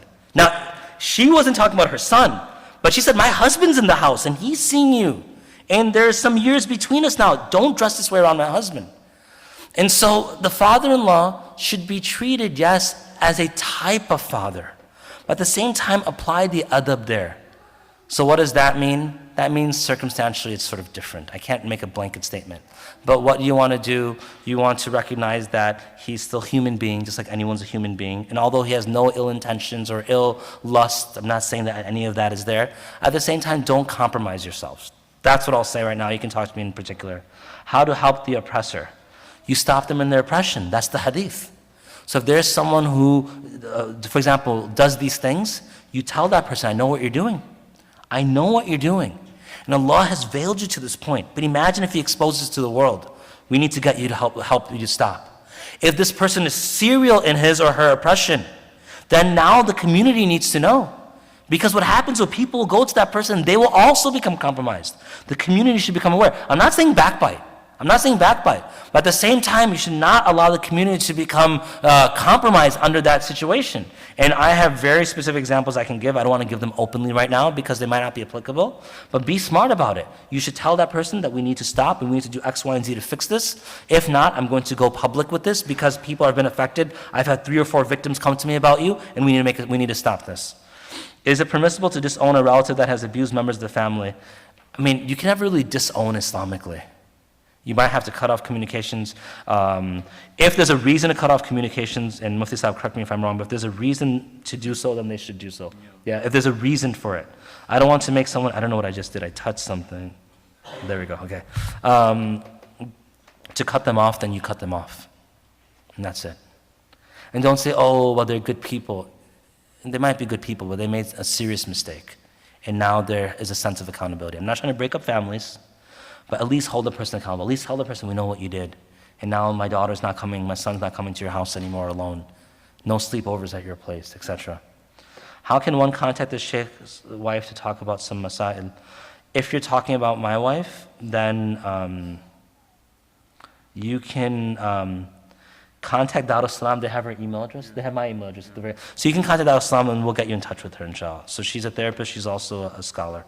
Would it be appropriate to confront one's abuser to find peace? Some therapists do take it to that point to confront them. I just recommend confronting through written, speak to your therapist and your scholar who's helping you through this. Circumstances are different. I don't want to put someone in harm's way in any way. So I know a person who did, but she did it through letter because she didn't want to compromise herself or get any flashbacks. So she wrote a letter and she forgave the person. That was forgiveness. I know one person who confronted her abuser through her mother, told her mother, and her mother actually took the case up. I know one person who confronted the abuser through a different circumstance, that there was a wedding, and then she told the family member that I don't want these individuals involved, or else I'm not coming to the wedding. Why not? Because he did this and this to me. And so then they sort of respected that position as well, and so the message was sent across. Suppose a relative or friend does abuse and it's confirmed. How do I keep my relationship with the friend or business with the abuser? In our deen, we hate the kufr, we don't hate the kafir. We hate the kufr, we don't hate the kafir. So we hate the disbelief inside the person, but we don't hate their disbelief. So when someone's doing something wrong, we hate their act, we don't hate them, because it's very hard to guide someone who is that you hate.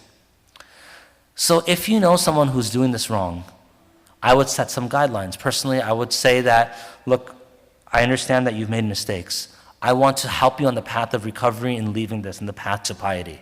And use that as your connection with that person. And constantly use your friendship as a crutch to improve that person so they leave this action and no longer harm people. Aside from that, it's situation by situation. If your son is going to madrasa for hifz, how do you speak to your child about abuse without lessening your child's respect for his teacher and the possibility maybe that's there? So what I would do is what I did is I sat my children down and I gave a very broad thing. I said, if anyone, family, friends, madrasa, maktab, anywhere, touches you between your navel and knees, right away you tell us. This became a little problematic because one son would kick the other son in the rear end and they'd come, oh, he touched me in that area. But at least I knew that they got the message. So I made a broad explanation. Repeat it. If your son is going to madrasa for hifz, how do you speak to your child about abuse without lessening your child's respect for his teacher and the possibility that maybe it's and the possibility of it being there? So I would say grant a general warning and conversation to your children that these things do happen, and it could be any people.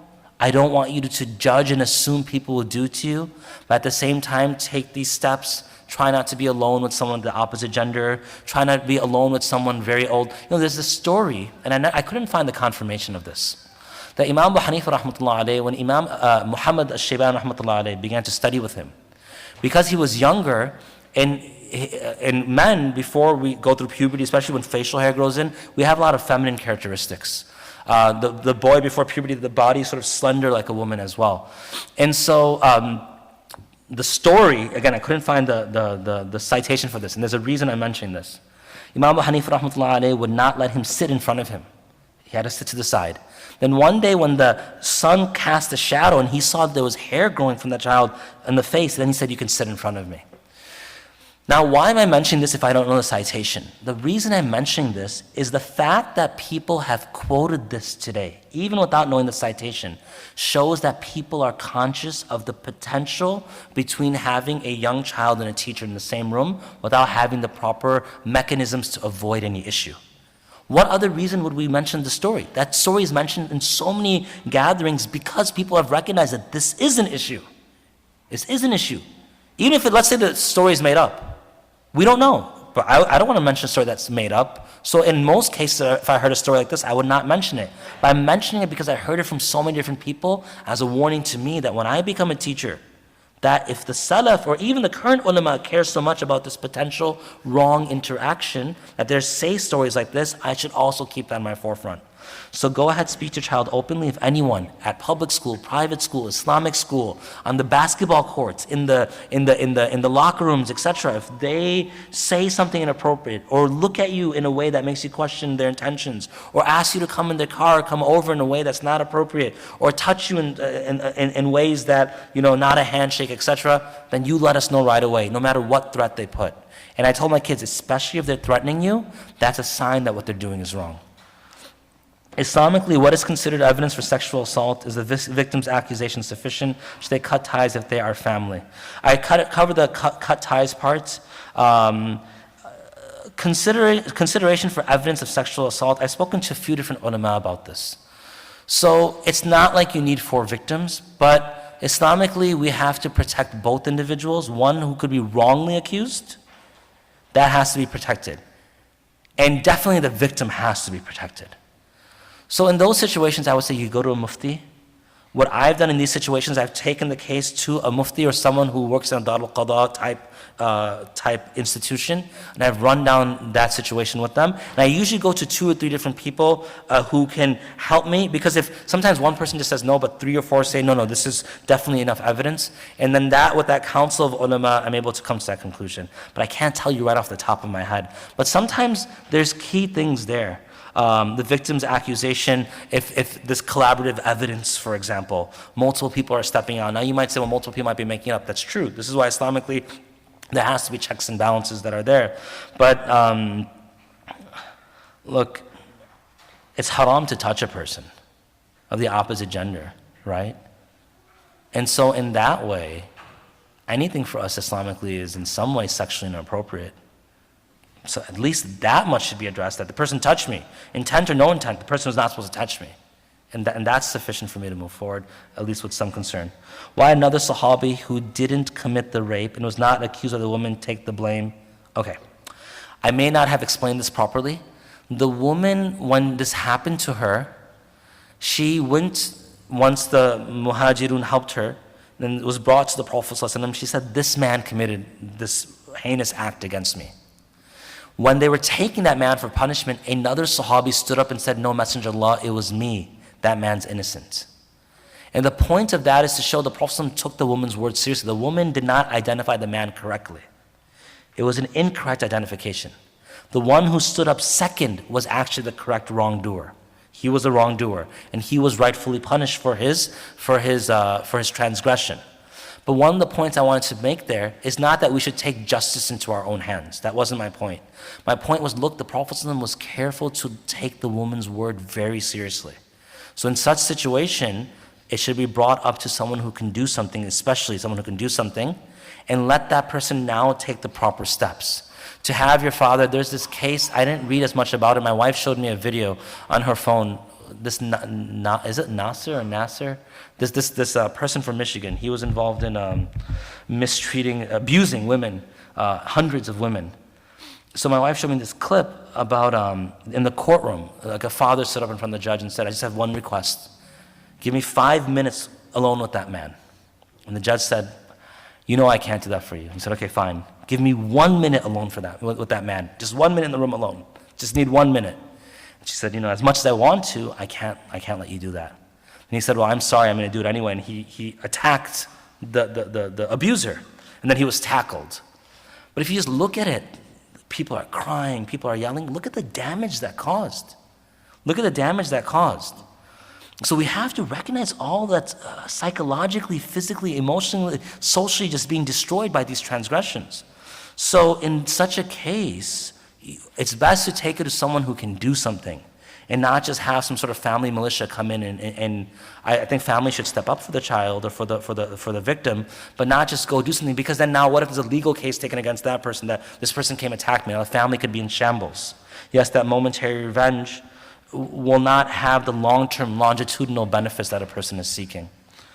So I hope I explained that properly. Are we done? Yeah, there's quite a few questions you want to skip maybe. Are we out of time? Yeah, okay. So they're asking what do you say about recent scholar speakers who were accused? Okay, I can address that. So what do we say about the recent scholars or speakers who are accused? That's a tough question. So I'm not going to mention any names in this process, but No, this is a continuation of this. When scholars get in trouble with decision, there's proof, whatever they do. Why does the rest of the scholars shut down, don't address the issue? Okay. Why do they sweep it under the rug? that's a very good question. So why do other scholars sweep it under the rug? Why do other scholars not address the issue? So one of the things that we're seeing here tonight is this institution is addressing the issue. So inshallah, by the bravery of one person or one group, others will become brave as well. The hashtag #MeToo movement began with a brave individual, and it became a good type of contagious result. Ulama, scholars, are supposed to be the protectors of the community, but there's also humanity there. And sometimes it's very difficult to discern between the two. So the person might have a friend who was accused, or a teacher that was accused. And that person might be going through his or her own turmoil. She or he, whoever the scholar is, might be thinking, now, for example, when some of these things came out, I remember my wife became very frightened when she heard me say this, and I had to tell her, look, it's just a statement. When I heard some of the things, I remember I told her that, look, if this is happening to some of the people in the world today, what hope is it for us when we graduate? What hope is it for me? And she gave me this strange look. I'm like, look, I'm not saying anything. But the idea is that I fear for myself as well now. So should the ulama stand up? The ulama have to answer in a way in which they take the complete community's interest at heart. So they should definitely defend and take up the case of the oppressed, especially if it's within their community. Should they go out and call out one scholar per se? It depends there as well. If a situation is such that that scholar has done this once, years ago, and it's clear that person was remorseful and never did it again, then I think some people would say that you still should not avoid, you should never encourage people to go to that person, but maybe it doesn't have to become made public. You see what I'm saying here? That person did it once, it was a transgression, never did it again, and this was like 25 years ago, and ever since then has sort of never came back to that according to everyone. Then I would still be very careful about encouraging someone. I personally would not encourage someone to go to that person anymore. But I might not expose that person's name. Whereas someone is doing it regularly, even if it was in the past, then I might be more willing. If someone comes and asks me directly about this situation, I'm thinking about studying there, what do you think? Or studying with that person, or taking bay'ah with that person, what do you think? At that point I would say, look, I don't know about you, but I would not send my daughter there. I would not send my son there because of these reasons. I would not have him or her go listen to this scholar or take bay'ah with this shaykh, etc. Then someone would say, well, why don't you just come out and have a blog post? This is where a council of scholars have to sit together. A council of scholars, because there is the right of every person to have the name protected until things are proven guilty. After that point, a council of scholars have to figure out what to do. And I think this is the stage that we're at. We have some of these famous speakers.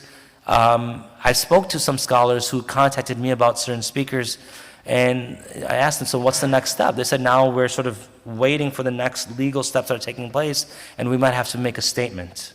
Okay. I know in the past there's been a petition that was signed against certain individuals. Okay, so these are some types of ways. But I think it's just really, some people, when you study under someone or you take benefit under someone, it gets, the lines get gray, and it's not an excuse. I'm telling you right now, it's not an excuse. But it's the fault of being human. So while it doesn't excuse it, I hope it at least explains it. Now the person whom asked might say, that's not an acceptable answer. And I told you in the beginning, there'll be things I say that are not acceptable, that you don't like. This, you contact me and say, look, brother, this is not the right way to look at it. You should consider it this way. And then those conversations hopefully will help me revise my position if necessary and enlighten me to take the right steps. How should you address the issue when the father is abusive of my wife and doesn't give my wife or his own wife a voice? His say is absolute. I think over here this is not referring to sexual abuse, this is referring to other types of abuse. In those situations, it's a long answer. When the father is abusive of the wife or of the mother, in the past what I've done is I've recommended the children, the sons in that situation, this is about a son now, to go speak to community members to whom the father will listen. If the child speaks up, the father is not going to listen. He's just going to be like, you're a child, what do you know? If that's not working, then I encourage the child and the wife to now have space. In one case, the mother even moved in with the child and the wife, and the father is now overseas.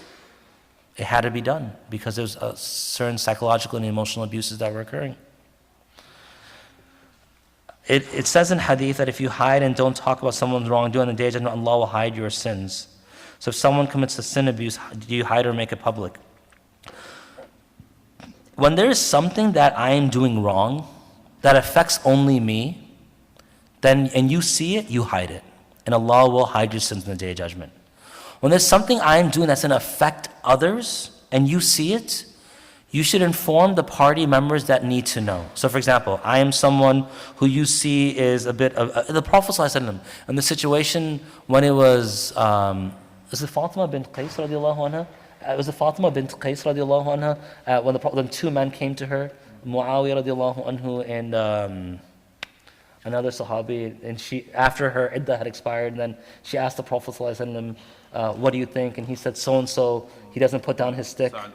The one is poor. Okay. So, in one case, we see the Prophet ﷺ, he saw when a person's personal mannerisms did affect others.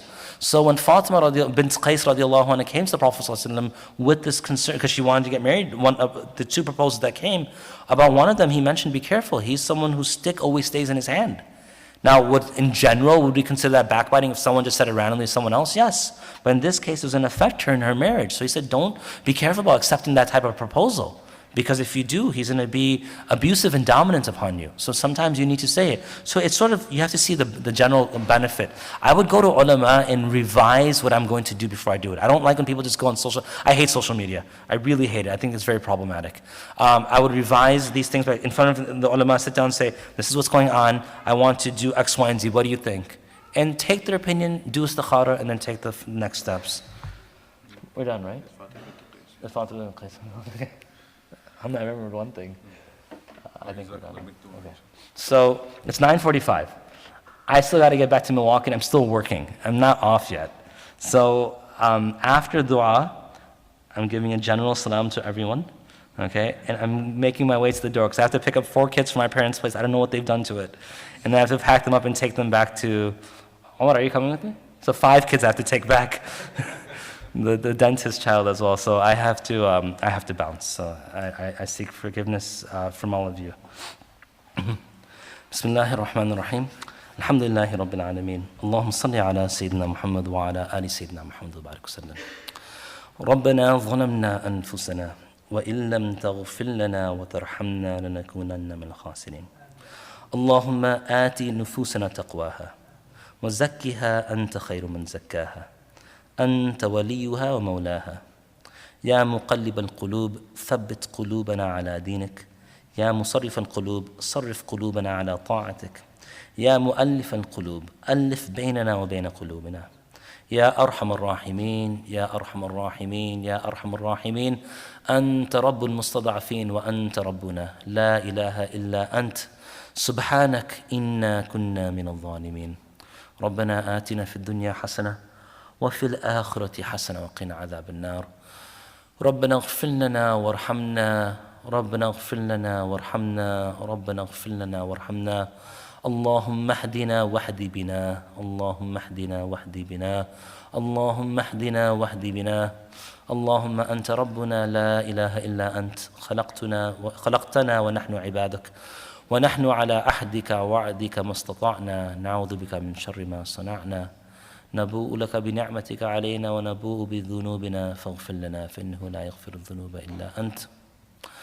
O Allah, verily a group of your servants have gathered this evening, Ya Allah, to gain guidance in an area that's very cloudy.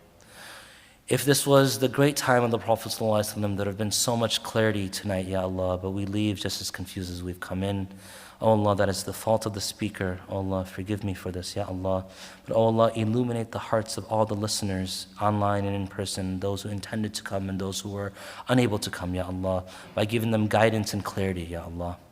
O Allah, we ask, Ya Allah, that we are not in the time of the Prophet ﷺ.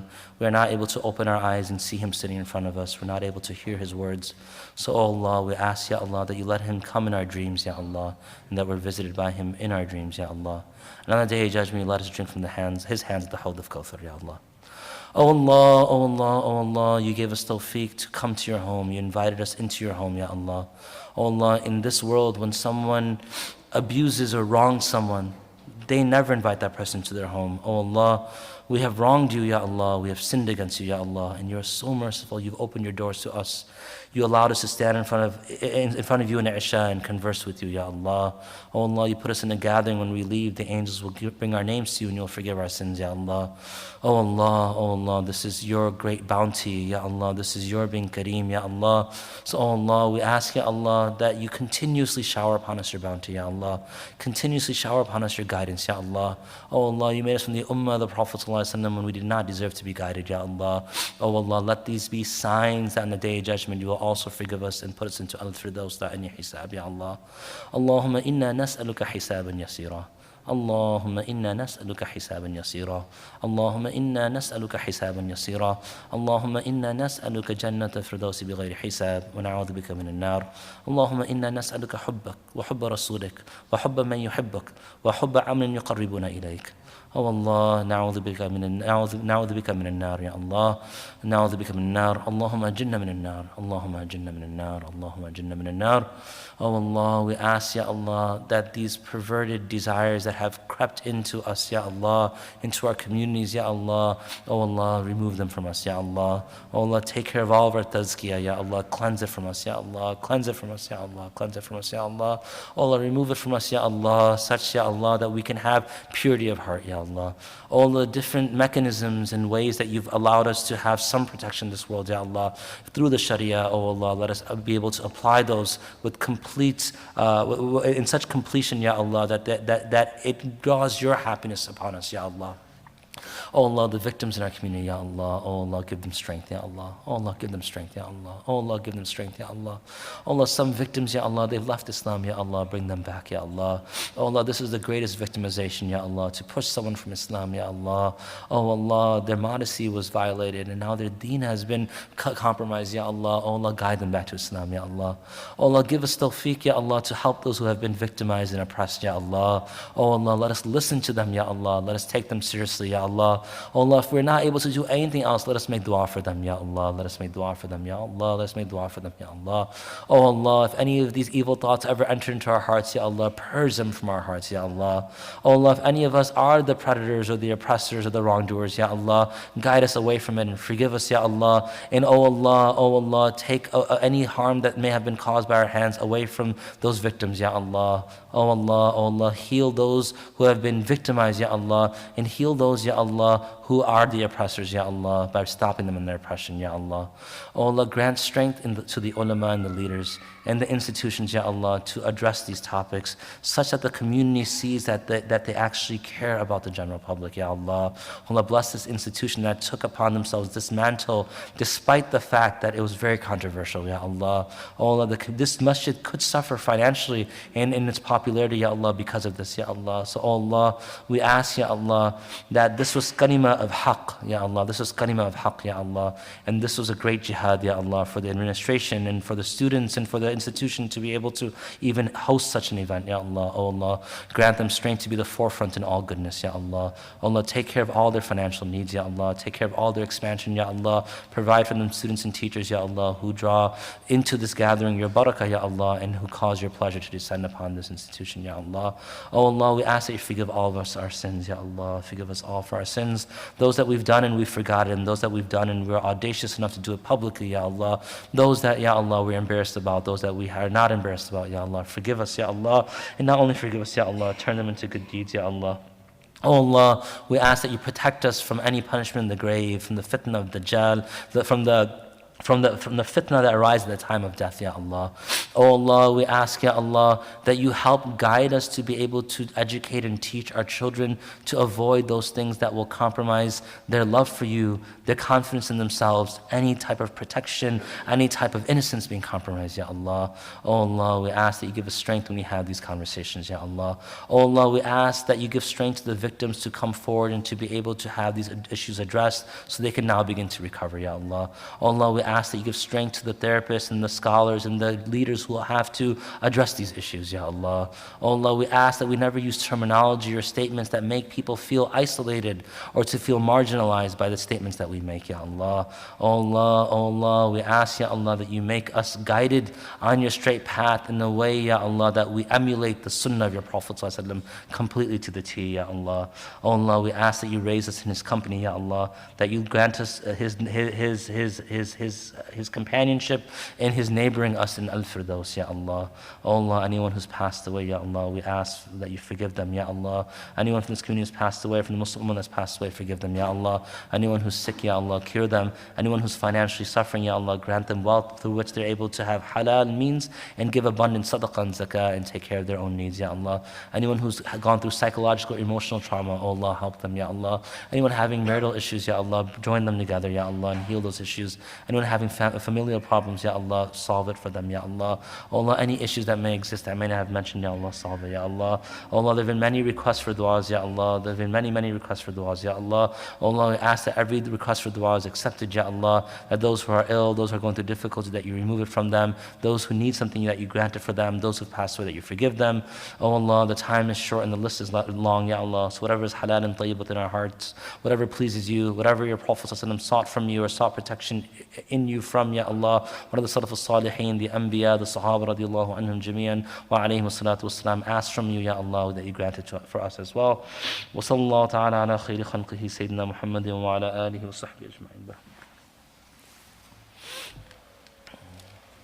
Barakallahu feek.